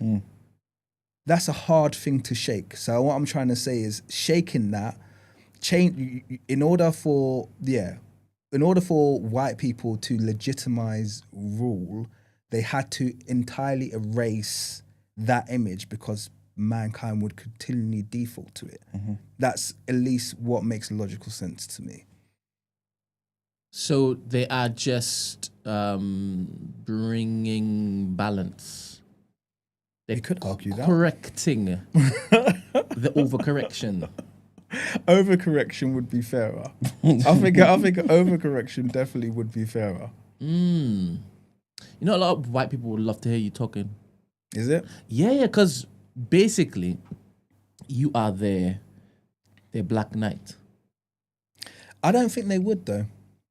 I Because haven't heard anything. I think they rely on. I think a lot of WS white supremacy relies on black victimhood, and relies on turning around and going, "Oh, well, no, historically, I don't think they like being told. So they like the idea of being able to say stop complaining, but as I know from experience, when I turn around to them and go, "Who's complaining? You're the one with the history in slavery." They hate that. They don't like that. That's not. I don't think that's a conversation they want to have. They don't like that Being told they were historically slaves. I don't know if the majority of white people know this, because I do believe they would use it as their white card. Let's try it out. I'd love to. I'd love to correct history and see what they say. People act like the slave. It's like the black card. People. I always say this. People always like, oh, black people like playing their black card. And I was like, what would your black card bought you? Ever? People act like playing the slave card actually has any benefit. It doesn't have any benefit. People act like black people sit around complaining about slavery and we get some kind of free benefit in life. Name one. Name one. Brent, name one. Right now, Trump and the West are trying to basically say that DEI is. So you think DEI was beneficial? Don't say it wasn't beneficial to anybody. I mean, look where Black Lives Matter as an organization is because of it. Okay, so what you're doing is you're confusing. Incorrect? You're confusing. Am I incorrect? Sorry, man. You just looked at me. Is that? Because I thought you. Can I correct you? Can I correct you? You are confusing the marginal removal of stereotype and barriers and obstacles. Like, DEI is saying, okay, we're going to remove some of those barriers. It doesn't give us a benefit. But do you understand what I'm a fan of DEI. That's not. No. I hope it is. That's just not being misconstrued. Yeah. I'm a fan of DEI. Yeah. But it's been seen by Trump and them as a black card is involved in that. No. So what I'm trying to say is, as a black person now having this conversation with you, I don't care about how they see it. Yeah. Tell me, when has your black card given you benefit? Me? Yeah. I've never used my black. In fact, let me not lie. Because I'm a jester, I do it all the time, just to see their discomfort. Do you understand? And upon using it, 100%, it's just shuts down conversation. It backs them off. That's still not a benefit. It gives me access. It's granting me access. But that's a benefit is only, you can only classify something as a benefit if it gives you affords you something more than someone else. So basically, you're saying you play the black card it stops the conversation. You just said that's not a benefit. Should involve two parties. So a benefit, if something is a benefit, you need a comparator, don't you? It could be a state of my previous, and then a state of what happens afterwards. No, improving the situation. I don't classify that because I was talking about playing the black card. My definition of benefit is something that gives me access that I didn't have before. That's a benefit to me.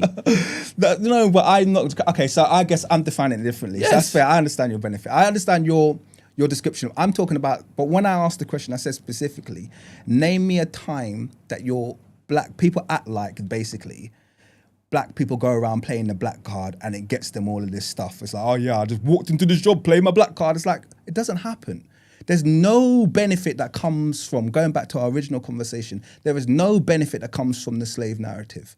We're not like, we're not like the chasers, the Chazars, the Ashkan, you know who I'm talking about, yeah? We're not like them. They play their card. The narrative is such a broad.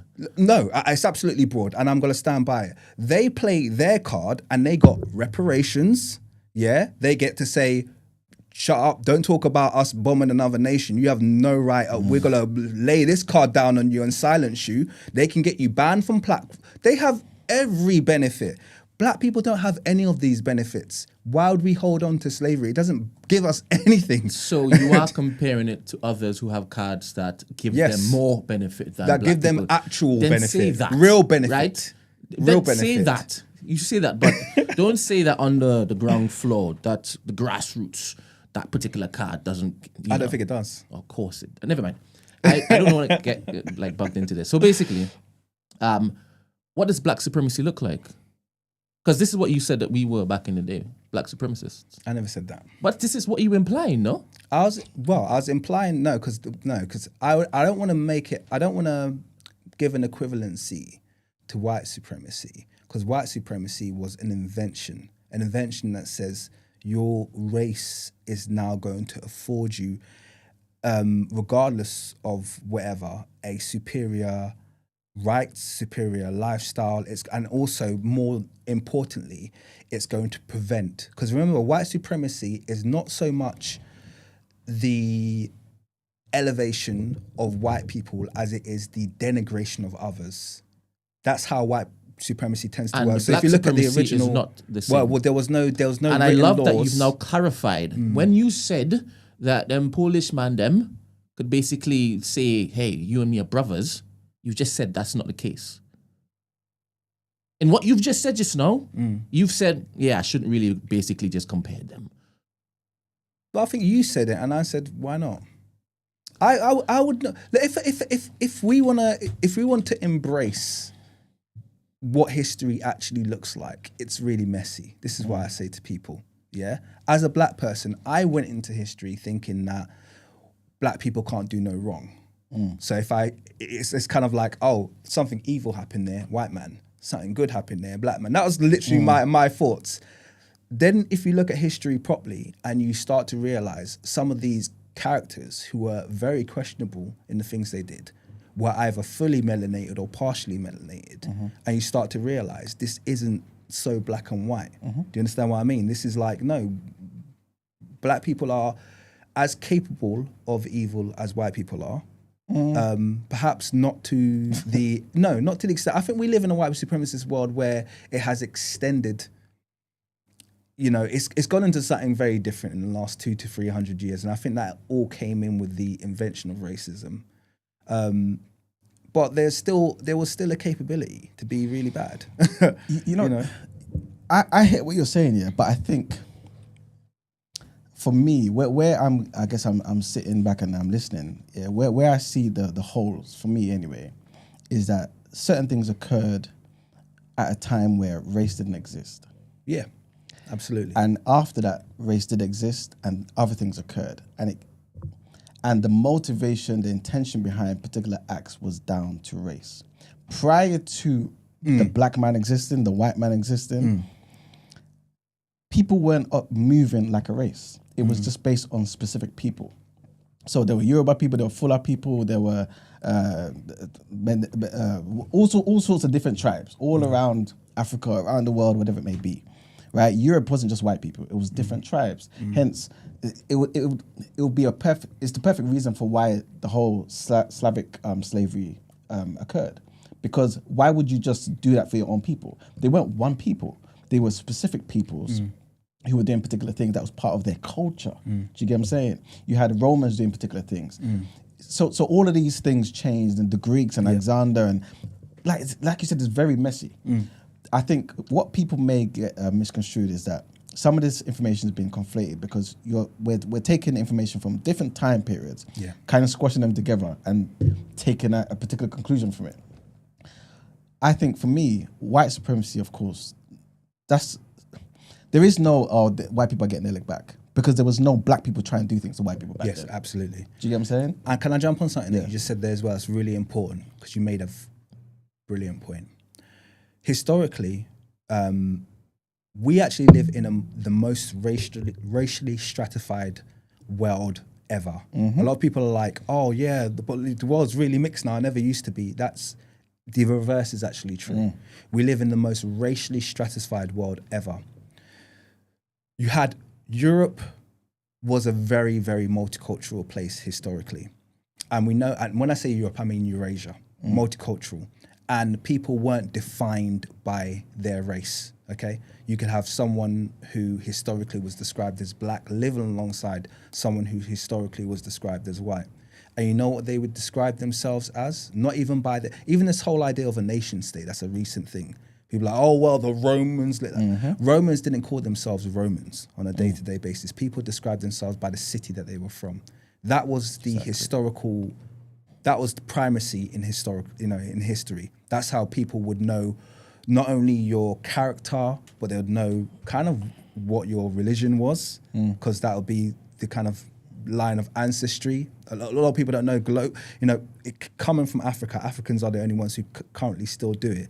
But ancestral veneration, a lot of what people regard as religion in modern day was just ancestral veneration. Yeah. People come from a city, and that patriarch of that city has been in modern times regarded to be the deity. But the deity was an ancestor. Yes. It was someone who actually Existed, lived. That's what you exactly. see in the pantheons of Yoruba. That's what you see in the pantheons of ancient Egypt. These were all people, Osiris, Isis, whatever. They all existed, Tehuti. They all existed at a certain time in history. So and that's why you have certain cities which would have their totem, and that totem would be linked to a certain individual. And that individual would be the patriarch or the matriarch of that city. So significantly, all the people in that city were saying, this is our ancestor. We all descend from this single person. So it's very important when you came from a city. That's why people will be described. If you look in the Bible, people are always described the city they're from. Be this guy from Sumeria, or this guy, from Samaria, not Samaritan, not Sumeria, or this guy from blah, blah, blah, this guy from Niger, or this guy. They all were described, Paul of Antioch, New Testament. Yeah. They're all described from the city that they were from because it told you so much about that individual.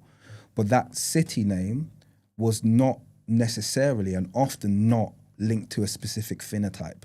So you could be white and from that city or black from that city. Most people were black back in those days, let's be honest with you. But in Europe, you would have had that kind of mix and that nuance of people who are from the same city and who are phenotypically very stratified. All right, so we've ascertained that you have walked your statement back.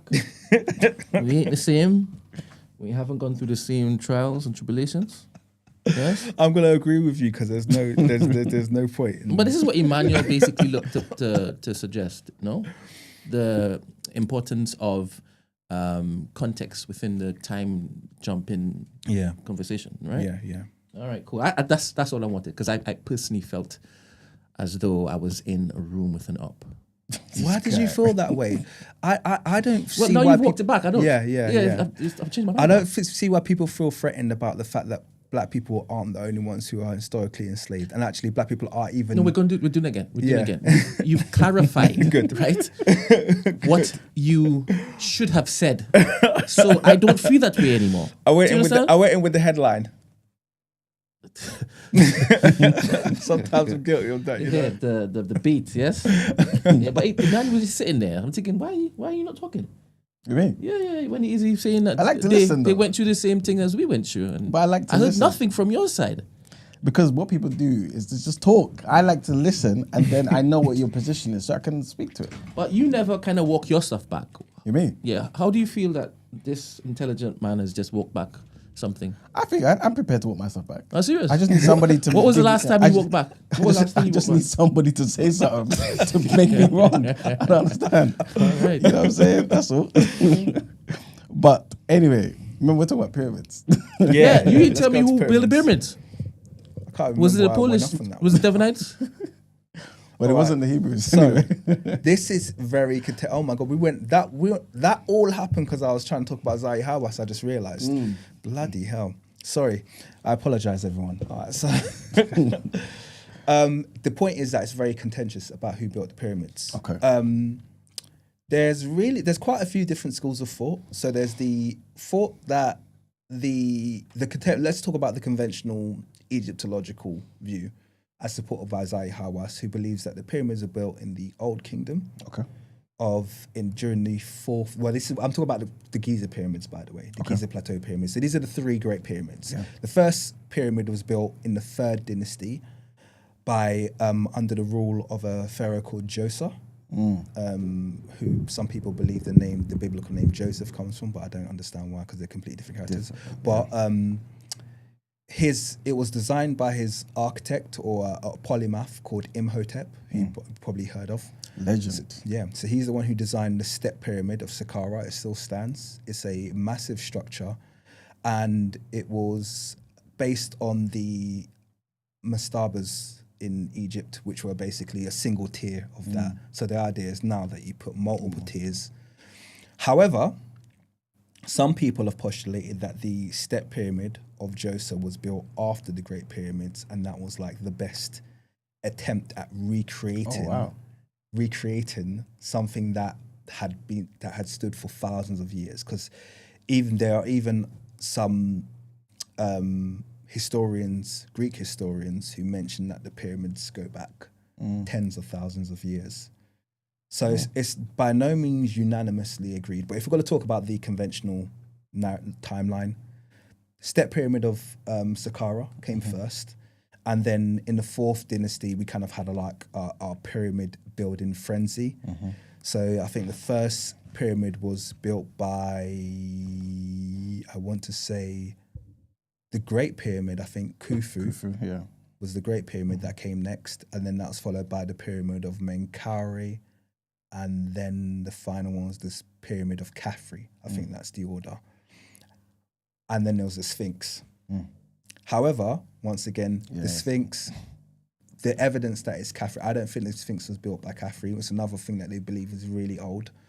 The only reason they believe it's built by Khafre is because I think inside one of his paws you have the cartouche of Khafre, but that hasn't really been carved at any time. Time after, And phenotypically, the actual face of the Sphinx doesn't match Khafre at all. It's far more prognathic, which basically means that the lower jaw protrudes forward. So it looks, if you look at it from a side profile view, it has the typical face of a southern Sudanese, a kind of dinka. It's like a very protruding jawline. It doesn't match Khafre. Khafre's prognathous, but more kind of in line with Nubian, West African, kind of like Ghanaian, like that kind of like prognathism, where it's not like markedly strong. But that's kind of like the level that Khafre has prognathism, but it's not as strong as the Sphinx. So it doesn't look like him. And the ancient Egyptian artists were very good at drawing to proportion. So if you have statues of someone, they tend to be consistent throughout their life. Because they had a very technical way of dividing the face and then being able to reproduce it so that it looks like the same person throughout their life. So it doesn't look like him. And so that really it's kind of like, that's the conventional timeline. So that would kind of put them being around 4,500 years old. But then there's a lot of historians and a lot of even kind of like alternative historians who believe that these structures are much, much older.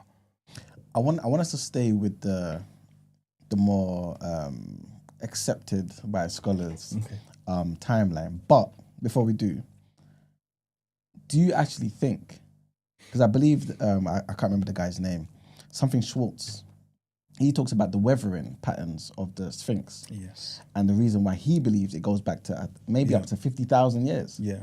Do you believe that is legit, or do you feel like, what's your thoughts? I believe it's possible. I don't think it's that old. Zahi Hawass did actually quite a good job of debunking that. Okay. Which I had to kind of take my hat off. And Zahi Hawass's argument essentially was, the Sphinx is monolithic. So it's carved from a single piece of stone. It's a humongous piece of stone, but it's massive.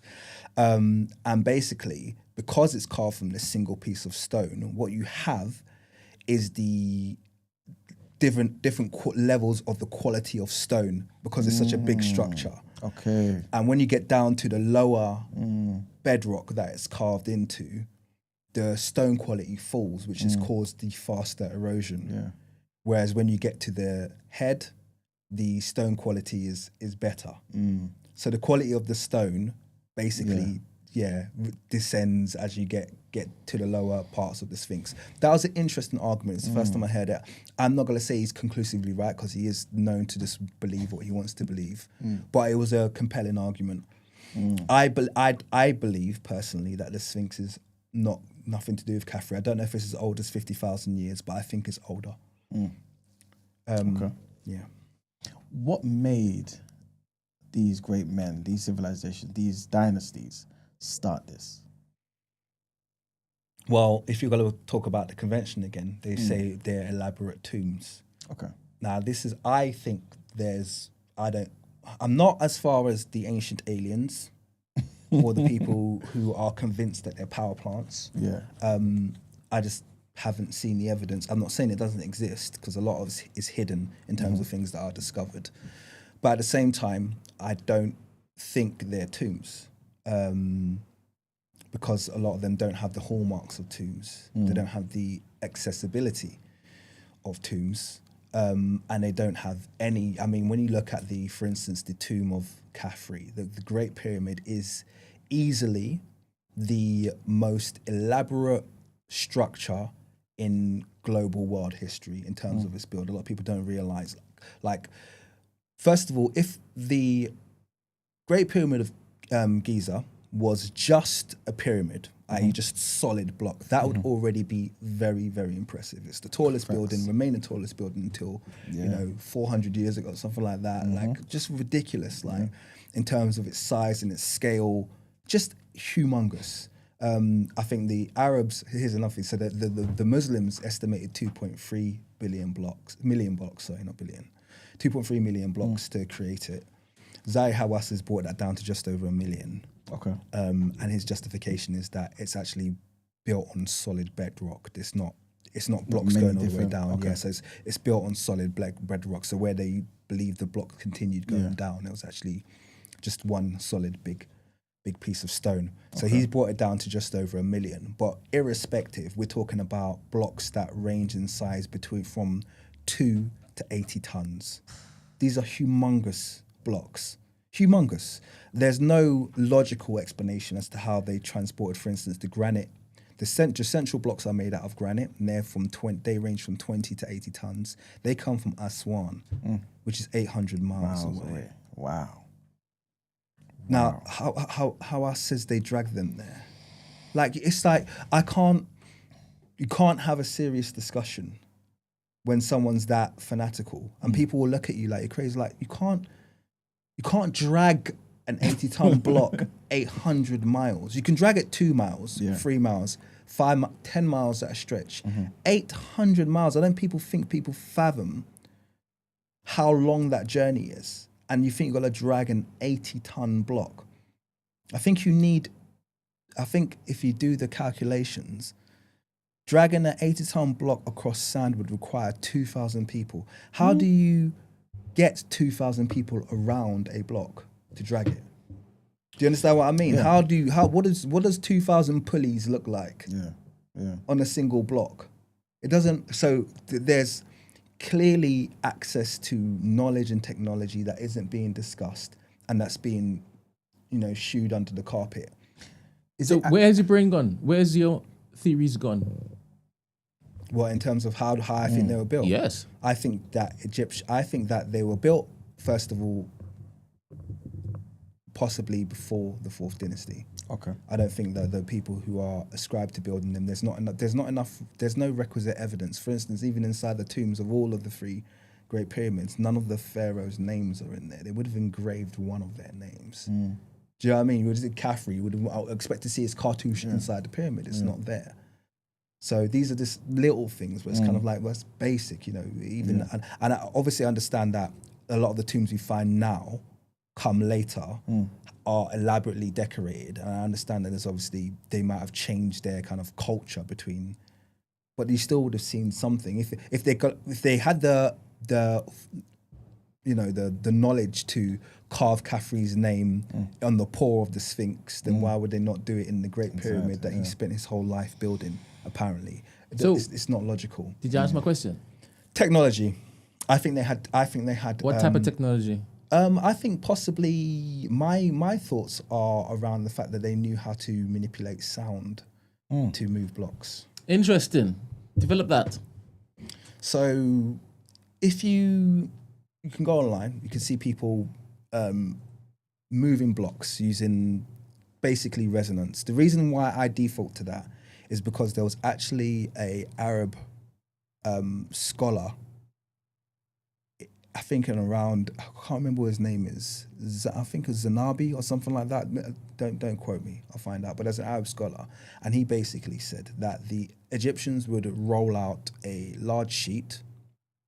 The priests would strike the block with a tuning fork, and then it would float for, I think, up to 200 meters. That was his description. So they roll out a large sheet, strike it, and it would float for 200 meters. So the priest would do that? The priest would do it. The Egyptian priest. The priests are the knowledge holders. And where did they get the knowledge from? But that was their. You stop there. Tech. That's where you stop. Yeah, no. So the point is that priests, when you hear priest in ancient times, as Imam will know, you're talking about your scientists. These are the knowledge holders. Yes. So the priests are the smartest people. They're the 100%. scribes. The people who have the Cool. Yeah. Wonderful. But they would have gotten it from somewhere. Yeah, they could have developed it. I don't Developed know. it. Yeah, I don't know.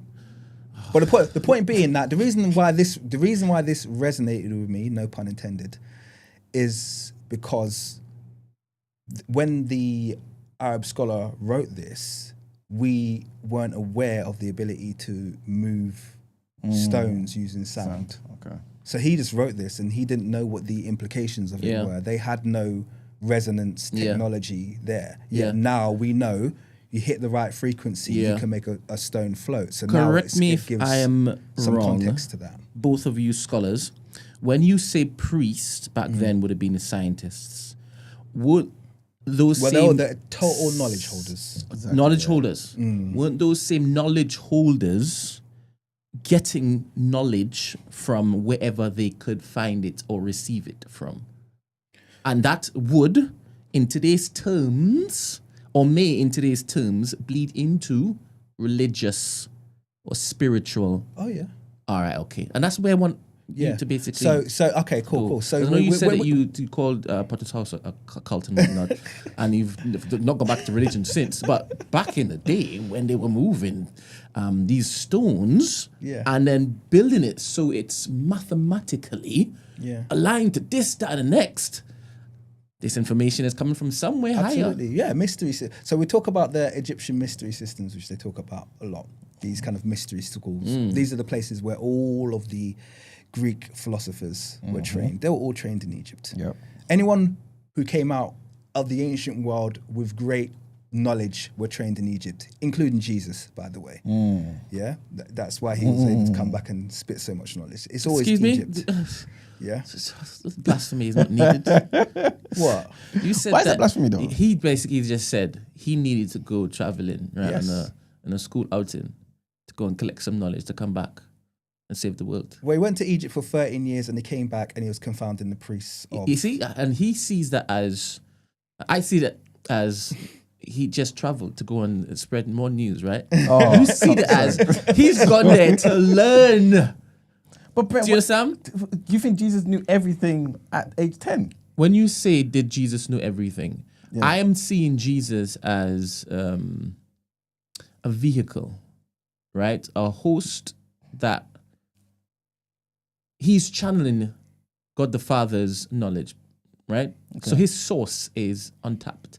In fact, I believe he went to Egypt to educate as opposed to learn. I feel like he's He's being I'm serious. Because this is what a lot of religious folk think. The thing is, what you're positing is that the things that he came back to do, the miracles, the great wonders, even the nice words, right? He collected that from the teachers in Egypt. And I don't think that's the case. Do you understand? Okay. When he came back and now said, my father said, get out of this place. You ain't doing what you're supposed to be doing. Yeah. Do you understand? I don't think he learned all his poetry from the Egyptian gods. Okay. Do you get me? Yeah. That's just my belief. You understand? And I think you're right. You are free to believe what you want to Precisely. believe. Absolutely. Precisely. Yeah. You're free to believe what you want to believe. Yes. So woo. I've learned to take things by, I've learned to take things very literally. So when the Bible wouldn't mention his time in Egypt if it wasn't relevant. Yeah. So can we just pause? Just pause. Hold up. Can you read this, please, Emmanuel? Tornado says, the way Brent asks questions is annoying to me. Don't care. Go elsewhere. All right. Thank you very much. This guy. Yes. Yeah. Ask more proper questions so that Tornado can continue, flashing. Yeah, Andrew, you're saying, I believe. Normally that vitriol is getting directed towards me, Brent, so I don't want to see you start getting all sensitive about this. No. I have been quiet. I haven't even participated in this conversation at all. Right? So when it is I'm not understanding something, I've chimed in. And this person doesn't type at all. Do you understand? So when it is another contributor is now jumping in, they have a problem. Go elsewhere. Go elsewhere. I wish you'd come to my defense like that. I do all the time. Have you seen the way I get destroyed in the how many comments people- last time I was in the shadow? People said, I didn't see you get passionate when like that people once. said, is this He the was guy? just like Is sitting this, there is this the laughing. guy who hated Supercell? Just that they were hating from the jump. They were hating from the jump. Fred's still looking for sympathy over there, please. God damn it. Well, Brent, Eddie came to your defense, man. He said Brent asked very logical questions. 100%. You know what I mean? 100%. F you. Anyway, what was he saying? What was I saying? No. About the priests. Yes. Yeah. I think and we've their got to the knowledge. end of that. So yeah, Yeah. my thought is that they floated. Yeah. So the priests essentially were just the knowledge class. So they're the people who had access to the secrets. Diodorus, Greek philosopher, basically spoke about the fact that, but this is obviously during his time, so this is later, much later than the pyramids, but he said by the time by his time, the priests were the only ones who could read hieroglyphs. Yeah. By that time, all of the people could only read the common script. And when he said common script, he's talking about demotic. And the reason this is really significant is because the hieroglyphic script is a allegorical. It's kind of like you interpret it. It's not just words. So you see how we just look at hieroglyphs and then people just interpret them into words. But hieroglyphs was more than that. It was words and a picture. And the pictures actually evoked messages, if that made sense. So by translating it just to words, you do miss a lot of the message. You miss some of the formula, some of the calculations, so to speak. And so by the time of Diodorus, people could only read the mock script, but only the priests could still read the hieroglyphs. So there was still that kind of aspect where the priests were still, in possession of knowledge that the general public weren't.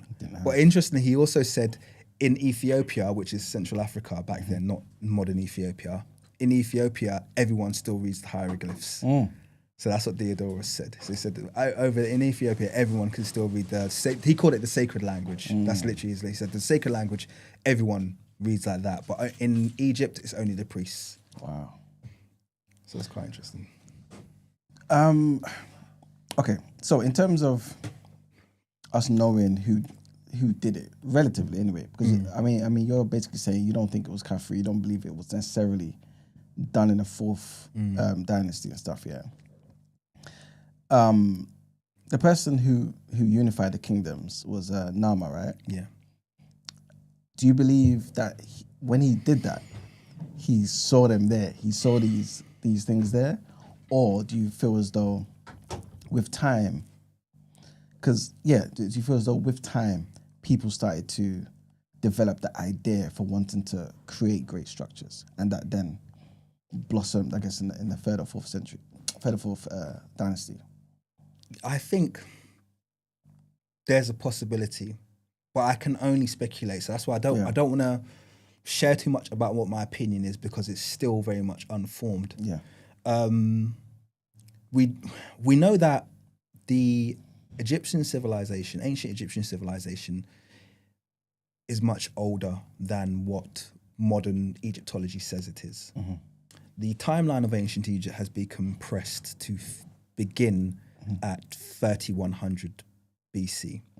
The reason the timeline is being compressed is because historians, Eurocentrists I should say, were adamant that it were not to be the first civilization in kind of like modern times. Yeah. So they wanted Sumeria to be first Mesopotamia. Yep. So Mesopotamia, I think, dates back to 3450 BC.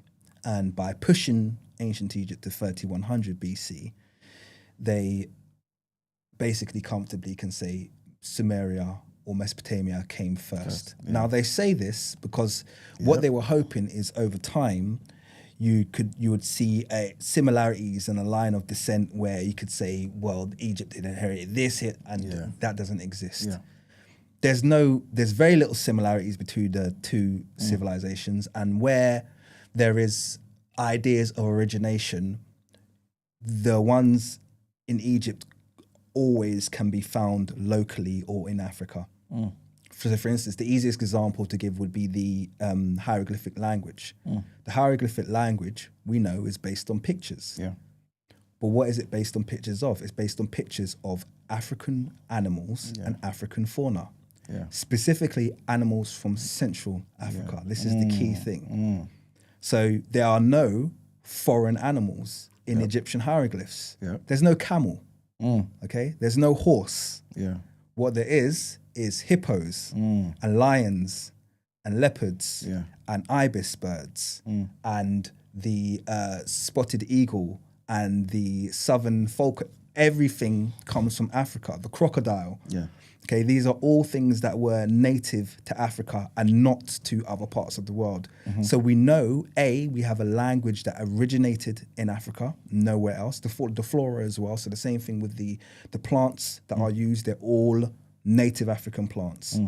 So the idea of some foreigners or some, outsiders, Eurasians, Arabs, Sumerians coming in and bringing their language with them, impossible, totally blind, because they have nothing there that they can say was an inheritance from that region. All you have is locally adapted fauna and flora turned into what is a written language. And then that also gives an origination for the language, which is completely different to the Sumerian cuneiform language, which is basically these dashes. And the thing about cuneiform is a second generation script, which is why you know that the hieroglyphs came first, because all scripts can be linked to ancient Egypt, by the way. So all scripts, so any written script in the world descends to ancient Egyptian hieroglyphs. That's actually a fact known by linguists. Okay, the line of descent essentially goes from ancient Egyptian hieroglyphs to the hieratic script, which is kind of like their shorthand, but still kind of preserving some of the pictorial shapes. That became the Phoenicians inherited that and built their abjad from that. And I could literally take you from A to Z and show you, literally tell you each one. But they built their abjad from that. And then from the Phoenician abjad, you have all of the languages we know now. So you have the Latin script, you have the Etruscan script, you have rune script, any of the other language, you have even the Chinese scripts. All of them can be related back to ancient Egyptian hieroglyphs, but you need the phase 1 script, and phase 1, it logically would always be pictures. Pictures is always going to be where you start off, and then as you want to get more kind of detailed, you want to start communicating concepts, you start introducing conceptual pictures and stuff like that. So it makes sense that language started off as pictures, and the only place that can evidence that is ancient Egypt. Where in that lineage does the Sumerian influences of text fit in then? They call cuneiform an isolate. Okay. I'm not convinced it is. Okay. But they call it an isolate. But I think the evidence suggests it's a second generation script. The reason I say this is because they're already at the stage where they're kind of shorthand. So they have these dashes, but what is it a shorthand of? Yeah. Do you understand what I mean? So by the time they've inherited or they've seen cuneiform, it's in this second generation. So it's like, what's the first generation? The first generation is probably pictures. So there's probably a work that can be done to see if we can build that link, but then they probably don't want to investigate that because they want to say that Sumeria originated everything, even if it's totally incompatible. And by the way, what I was saying originally is ancient Egyptian. The only people that say ancient Egypt started in 3100 BC are modern Eurocentric Egyptologists. Yeah. Everybody historically, historians who we normally respect, like we've talked about already, Herodotus, Diodorus, all of their, Pliny the Elder, they are all unanimous on the fact that ancient Egypt goes back at least 10,000, 20,000 years. None of them estimate that recent Genesis date. They all say the Egyptians have been here for thousands. Like they've been doing the same thing for thousands of years. No one can count when their civilization started, etc. So I'm glad you said that. You said doing the same things. Were they saying these are the same people that are responsible for the world in which they lived in which they visited? So when Herodotus came there and saw what he saw, and he estimates that 10,000, 20,000 years and things of that nature, is he saying that the people that were there that long ago are these same people that he's witnessing around him and doing the same things like that, or just saying that there was a people who inhabited this land that time? It's a very good question. What you find with these ancient historians is they always conflate Egypt and Ethiopia. They bring them. They talk about them like they're a pair, basically.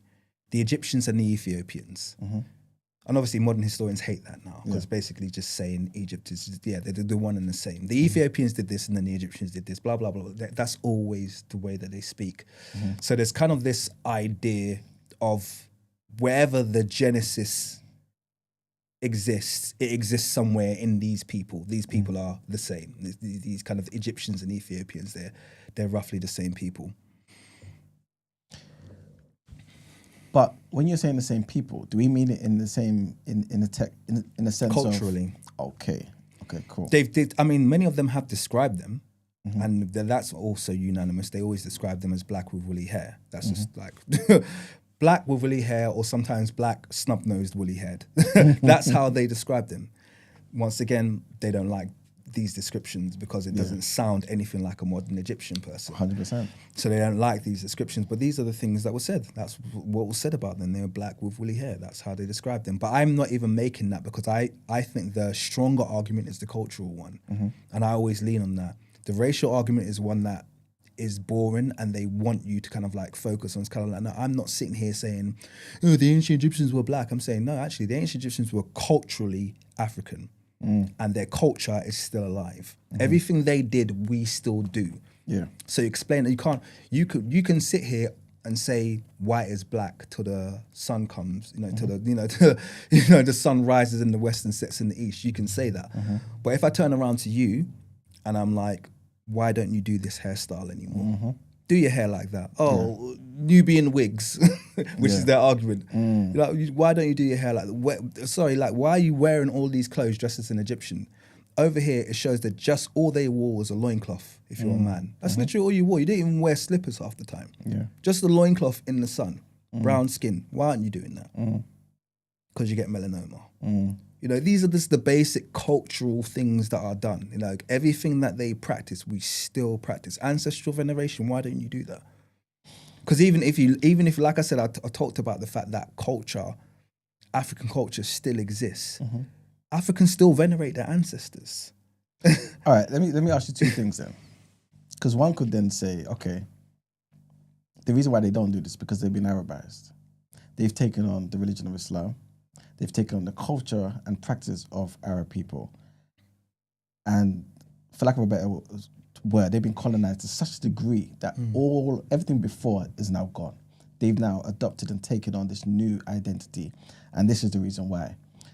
That's the first thing. And the second thing is you said that you're not necessarily saying that Egypt is black. In fact, you said you're not saying Egypt is black, you're saying it's culturally African. Yeah. Is that a problem for black people, Pan-Africanists, or people who say Kemet is black? No. Are you basically saying they're the same, as in, not the same. Are you saying they are black people, but they're also, in a separate sentence, they are African people? I've already explained that phenotypically the argument is already, when we're talking about black, we're talking about a phenotype. Cool, yes. That's not a discussion to be had. It's cool. The ancient historians have said what they were. Yes. The fact of the matter is we know we live in a world where they won't accept that. Exactly. Do you understand what I'm trying to say? So they've already said what they were. They've been unequivocal about it. Okay. Black with woolly hair or black snub nose with woolly hair. You can't be literally more descriptive than that. They literally describe them as black skinned. Okay. Yeah? Okay, Literally. Yeah? So that's what they've been described as. So that's, to me, that's an argument I'm not willing to have anymore, because if you're not going to accept literally black mummies that you're pulling out of the ground with black skin, I know that I can't argue that with you anymore. Yeah. This is why 100%. I say, but culturally, it's still alive. Even when you're talking about people being Arabized, the Nubians, who were also Arabized, still that's true. honored their temples.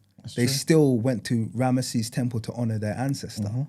They were doing that right up until it flooded, and they still even do it now. They still use the temple in Abu Simbel when they're allowed to. That is, so they still honor. People forget that the Ramesses' temple was in Abu Simbel. It's in Nubia. It's not. So they still honor their ancestors. So irrespective, because once again, it doesn't have to collide with or negate even dogmatic faiths like Islam and Christianity.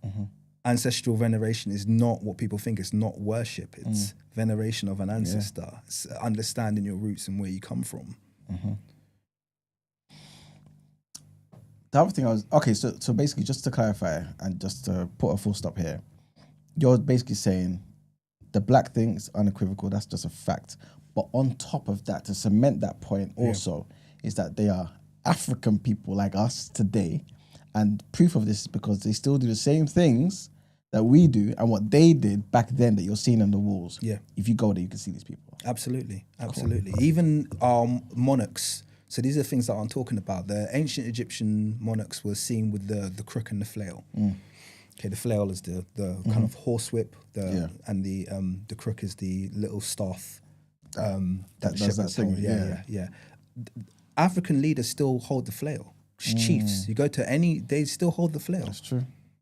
Or they call it the fly swap. It's the same thing. It's the flail.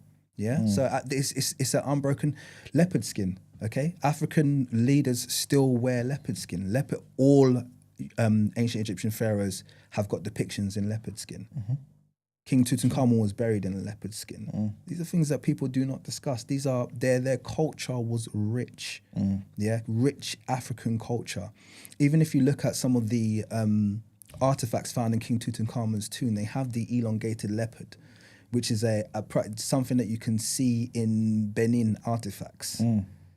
You know, this kind of depiction of an elongated. So it's a very Africa is not a single people, to be very clear. So I'm not trying to sell the idea that Africans are a single culture or a single country or a single people, but Africans do have traits and a cultural fabric that makes the continent distinctive because of the marginal incursions and mixing with, modern Eurasians. We've been able to preserve what you can call as a very ancient culture that permeates the entire continent, and that culture can be seen in ancient Egypt.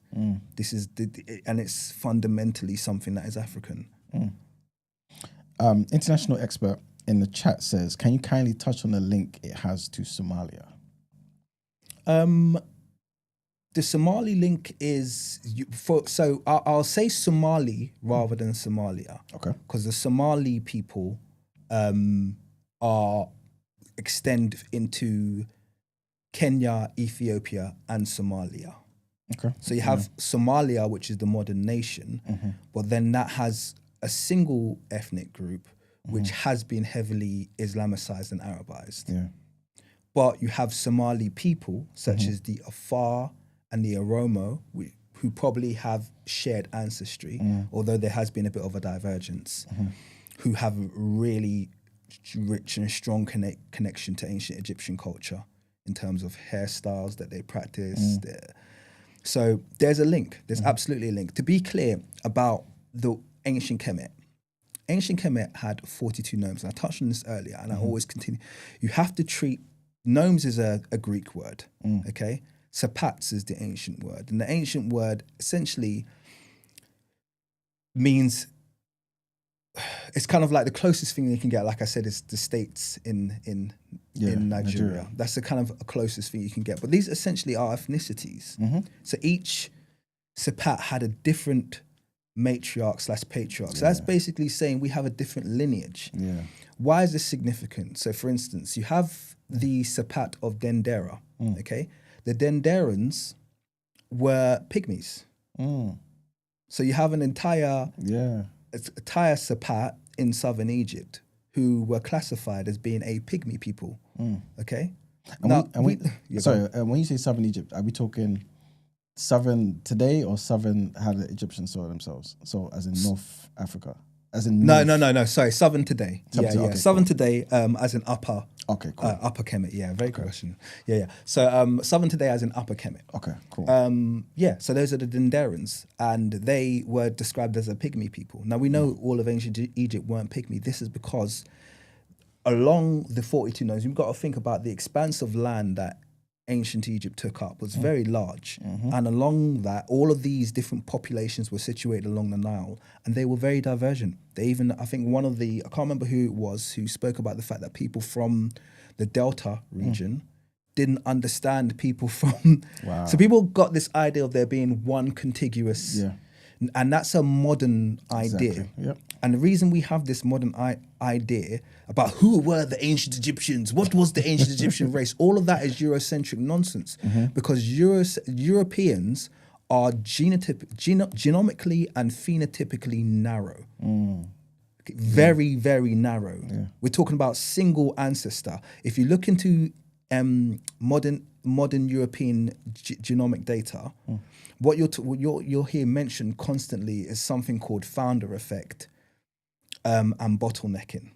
And what that is basically a euphemism for is the fact that a lot of these populations come from a very recent integration and can be linked to a single ancestor that doesn't trace back very far. And so that's why what you get in terms of diversity in Europe is not large. People think that, oh, he's got red hair, he's got blonde hair. And it's not diverse. Europe is not a diverse continent. Yeah. It's very narrow phenotypically. They all descend from a very recent common ancestor. Africa has more than 20 times the genetic diversity of the rest of the world combined. Wow. Not just Europe, the rest of the world combined. Yeah. Africa has more than 20 times the diversity. So when you go to a nation like Ethiopia or a nation like Nigeria, you're going to get swaths of very diverse people, Yeah. very genetically distant and very genetically close, all in a very small geographic area. So when you talk about ancient Egypt, that's the kind of diversity that you would have seen along those 42 nomes. Each one would have presented a completely different ethnic group. And this is why you probably would have had the Somali phenotype represented, but you also would have had, like I said, the Twa, the pygmy phenotype represented, the, I don't know, Yoruba phenotypes, whichever but they'll be found there. Yeah. This is the thing, they'll be found there, and people don't realize how diverse ancient Egypt was. Obviously, you know, you might have had an Amhara phenotype. I think that my research leads me to believe that the Delta region would have given you a lot of what you get in modern Ethiopia. Okay, but then as you get further south, you would have had much closer to Dinka phenotype. You know, even one of the reason I said Nubia earlier, and I always put Nubia in inverted commas, and people don't realize why I do this, is because the first Sapat of ancient Egypt, do you know what it's called? No. Number one, Sapat number one. So you have the list of Sapats. So it's either, in the Old Kingdom, I think it was 40, and then it moved up to 42 by the New Kingdom. But number one in any Sapat list you get is Tarseti. Why is that significant? Nubia. It's Nubia, yeah. So why do we classify the first Sapat of ancient Egypt as being foreign? Yeah.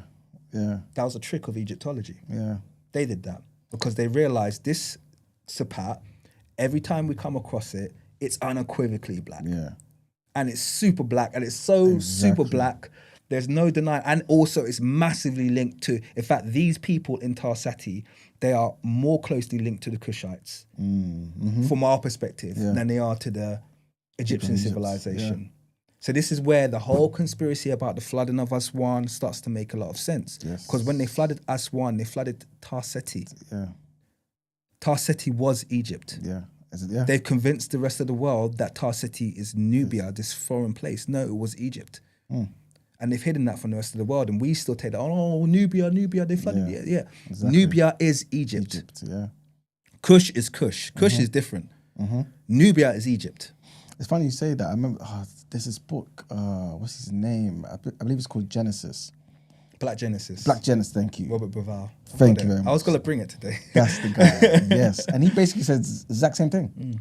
Exactly the same thing, yes, Black Genesis. This is it, man. And this is, I guess, obviously what they don't and probably never will start to introduce into schools, into the curriculum. You know what I'm saying? But that's why we've got to do it. Yeah. We've got to be the ones who create our curriculum, have these discussions, create resources as much as possible. Yeah. I launched my website recently, by the way. Okay. Sick. tkmedu.com. Okay. TKMEDU. edu.com. Okay. So if you there's not loads on there at the moment, but there's about 20 articles on there Sick. at the moment, reconstructions, things that you could share on an educational level, things that you could use in schools for those of you who are in institutions, because this is a part of how we divulge the information and we get it out and we make it as available as possible. Not to cut you, but I just want to remind the people or inform the people that Andrew does amazing reconstructions. I always struggled with one particular person, until I saw your reconstruction, Akhenaten. And it might be because I guess I was influenced by everything that was out there. Oh, he looks weird, and this is just an artistic way of depicting him. He's an alien, or all this sort of nonsense. And then when I saw your reconstruction, I thought, oh my goodness, exactly. This makes sense. But it finally makes sense. They said he was weird because he had big lips.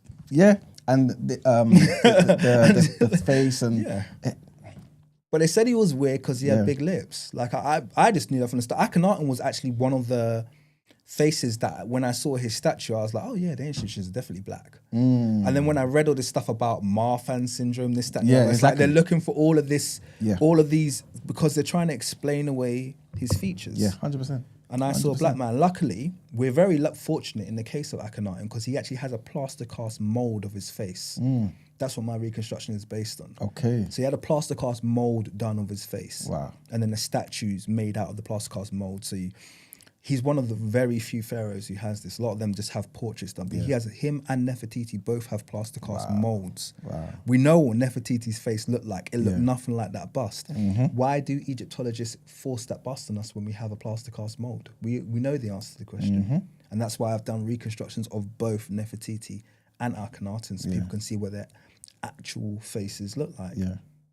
And it probably ties into what you're saying and the reasons why they would do this.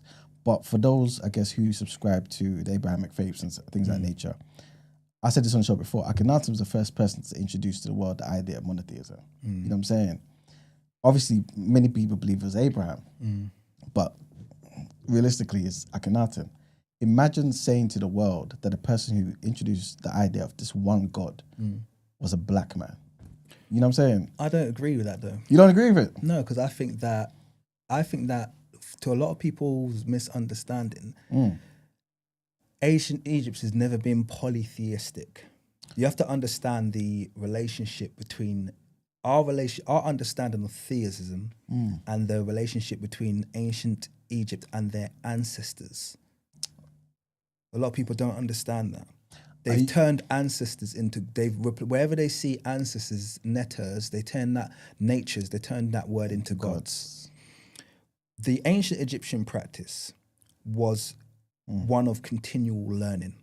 Yes. And this is why in the Bible we'll say things like they took on many gods. Yeah. Okay. That's a misunderstanding. Yeah. Okay. Yeah. It was one of continual learning. So the whole idea was, okay, we have our supreme being, God, if you want to call it. Yeah. But in order to understand him, we have to be continually learning.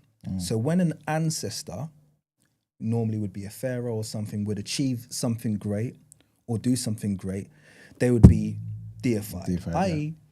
made into an ancestor that we can learn from. Yes. Okay, so they would take on aspects and, okay, this one, house of the woman that was of the house of Heru became Hathor. Okay, she taught us about fertility. Yeah. Hathor becomes the fertility goddess. How does that help you? Okay, you're a woman, you want to become pregnant. Yeah. Go and visit the house of Heru. Yeah. And understand how to, understand what you need to do. And then under the principles of Hathor, you would learn the things that you should eat, how because that's the fertility goddess. Yeah. This is one of the reasons why the ancient Egyptians were not scared if you brought a god. They introduced new gods and people didn't understand that. You can find Bes, Baal, gods from outside in the ancient Egyptian pantheon. Yeah. Why did they do that? Because they wanted to learn, okay, what is the aspect that you're going to bring to us that we don't understand about God? Yeah, yeah. That's how you get the continual learning. So it's not polytheism. People think it's polytheism, and it's not that. It's personification of characteristics of God. I think I think that's the best way to of explained and described what I just said. 100%. I think it's much more accurate because I actually subscribe to that. And I think one of the reasons I subscribe to that is because that's exactly what Yoruba culture is like. You know what I'm saying? It's the same. Exactly the same. They've told us we have many gods. We've always only had one. You know what I'm saying? And there's different expressions, like you said, of that one of, Olodumare. You know what I'm saying? So it's exactly the same thing. And again, that would be further evidence of us carrying these practices from Nile Valley civilization. And it being, wow. Or even the possibility that the two of them existed side by side. Exactly. And you just never know. That's because true. I think Africa is very underestimated in terms of its other civilizations. We know about ancient Egypt because they've excavated Egypt and they've given Egypt a chance. What we haven't done is excavated the rest of Africa. So I think we think a lot descends from there. I actually think there's a lot of evidence that the precursor civilization, Atlantis, if it existed, was in West Africa. And the reason I say that is because West Africa was called Atlantis, so it's still very recent. It's not like I'm just making this up. Do you know what I mean? Like the Atlas Mountains are in West Africa. Atlantis was, for a long time, the West Africa was called Atlantis. They only stopped calling it that very recently. That's why it's called the Atlantic Ocean, because it's next to Atlantis, which was West Africa. Now people say, oh, hidden sunken continent between Africa and America. Nonsense. It's nonsense. I remember, I can't remember his name now, the Greek anthropologist. Solon. Is that his name? No? Okay. He's the one who basically found the heads in Ile-Ife. And he basically said... Oh, sorry, I thought you were about Asian, sorry. yeah, not that far. Okay. No. And he basically said, wow, these couldn't have been done by the Yoruba people. Yeah. I think we found Atlantis. You know what I'm saying? So that basically goes with what you're saying about the whereabouts, if it existed, of where it would be. It would be in West Africa. So I think there's a history to be discovered all across Africa. And the only thing preventing us from getting there. Obviously, we have the problem with particularly tropical Africa in that doesn't preserve things very well. The tropics just are a nightmare for preservation. Constant heat and rainfall is just... So unless you have a very deliberate means of, keeping things encased in stone, in order to keep them from the elements, it's very hard to find things because things degrade very, very quickly in that environment. So that's one of the problems that Africa has had. And also we had the colonial incursion, which deliberately destroyed a lot. But I believe there's only so much they could have destroyed even in that time. And I think we'll discover things through excavation. So there's time for Africa to reclaim a lost past, I think. Unfortunately, we have to wrap up, yeah? Cool. But what would you want everyone to kind of take away from today in terms of what one thing should they or could they study that would open up their minds in a way that they didn't think was possible, that you think would change their lives? Or at least just the start of something. Do you get what I'm saying? To kind of undo the whitewashing that we've all been subjected to. Gosh. It's a very good question. Because Black history is so convoluted, it's always very hard to know where to start. Yeah, 100%. It's so hard to know where to start. Subscribe to my channel. That's right. I honestly, honest to God, subscribe to my channel because I think the order in which you'll confront information might be good. Yeah, you might find it works. Because I could point you to a book, but then that book's gonna give you one specific subject. And it's like maybe subscribe to my channel and see what tickles your fancy in terms of something new to learn. All right, people. I just realised I'm not even on the camera, so I might as well use Brent's mic. 1 second. Let's see. Actually, I should have kept this on. 1 sec. Yo. Okay, yeah. I guess they can still hear me. For the people, can you let them know where to find you on YouTube, please? If you just search The King's Monologue, you will pull up my channel. It should come up top. So search The King's Monologue and you should find my channel. I think my at is King Mono on YouTube. King Mono. But just search The King's Monologue and you'll pull my channel up. What do you use more? Because you're on Instagram as well, isn't it? But I'm on Instagram more, but I think I'm on Instagram, but YouTube is where you'll find loads of videos, documentaries. I do documentaries, so they're always a good place to start. You can watch my Ankh documentary. That's a good one. That's got, watch the Ankh documentary is a really good one to do. The Moors one, the one in the Moors. The Moors, Where you I'd say come to that after a little bit of time. Make sure you had some exposure to Black history first, otherwise that will just, know. That was very scholarly, that one. That was, 100%. The reason why I mention that is because I think that's the first time I heard of you. Brent mentioned you, and I think he's like, oh yeah, da-da-da-da. And then I went to that video first, and I was like, yeah, we have to have him on, 100%. So, that was during the time when he was kind of going back and forth with, what's the guy's name again? Metatron, where he was basically talking. I was like, what? Yeah. Yeah, about. We changed his view. That's the thing. Yeah, that's it. We changed his view. It. The evidence was there. Yeah, the evidence was there. And that's the thing. I know for a fact Metatron respects me a lot because he says it. Yeah. Because when we went back and forth, a lot of people are expecting you to be really emotional. Yes. When you're a Black scholar for some reason. And then when we were able to just kind of like take his argument point by point and take it apart, he couldn't deny it. He was just like, oh, you know what? These guys have got good evidence to support and he realized we had far more evidence for the ancient Egyptians being Black Africans. Yeah. And I think that's why he doesn't touch the subject. He doesn't touch the topic anymore. Black Egypt. He doesn't touch it. I think he knows subconsciously, and it will he wants to admit they were Black, but it will upset his far right community, so he doesn't go there. And at least to be fair to him, at least he's not continuing to put out information that goes against something that he knows to be true. He's grown on me. He's grown on me in that one thing I know about him. I know, first of all, we had a massive positive effect on him. He still very much likes to stoke the fire. He's a race baiter still. So, but he's grown on me in that anyone who has the ability to have a point of view and then backtrack and say, actually, you know what, fair enough, I didn't see that. Yeah. I always have respect for that. Yeah. Even if you're like, you seem like you're total opposite to me. I know how hard that is, especially when you've got a community who are expecting you to do the opposite. 100%. So I respect that. 100%. That reminds me of those people that were flat earthers and they took on the challenge of going to Antarctica. Yeah. And basically, they obviously went there, didn't believe it at all.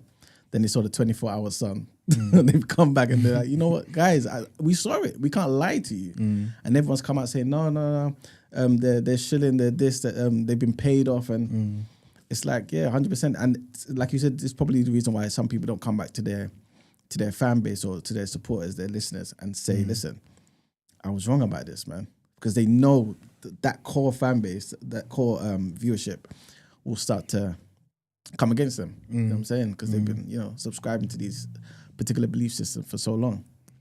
But yes, all right. So King's Monologue, people can find you King's Monologue, YouTube, and Instagram, and basically everywhere, innit? And go to the website, tkmedu.com. Yes. That's everything's in article form. So if you like to just sit down and read, we've got a couple of good papers on there as well. So if you want to have a real scholarly read as well, there's a couple of papers there that are really good. So yeah. One last thing before we go, actually, I believe I saw it in the chat. I think Veronica asked, do you do any teaching? Do you like go places? Do you teach? Can someone get you to come speak somewhere? I'm open to, yeah. Please do contact me. My email, do you want to put that in now? Or the email? Yeah. It's the King Mono Show. The King Mono Show. Yeah, the King Mono Show @gmail.com. So that's the best way to hit me up if you want to. Brent's keyboards is messed up still. So I can't. So that's the King Mono Show, not da King Mono. Remember the hip hop days we used to write da? All right, people. It's been a good show, man. Appreciate you, Andrew, coming through, man. As always, you're always coming, making an impact on the people. You know, it was nice to come in and do what I do rather than politics. Yeah. That was nice. Yeah. We definitely need you to come back, man. And because again, obviously the people don't know, but we've got a list of other things that we want to talk about in the show, innit? You know what I'm saying? So obviously Andrew will be back soon, hopefully, and we can definitely tackle some of those things, man. So and also thank you to Ed for putting your website in the chat as well. Thank you. And yeah, have a blessed day, people. We'll be back tomorrow. We've got an amazing guest tomorrow as well. Sully Breaks should be in the building, people. So make sure you tune in for that. And yeah, have a blessed day, people. Peace. Thank you.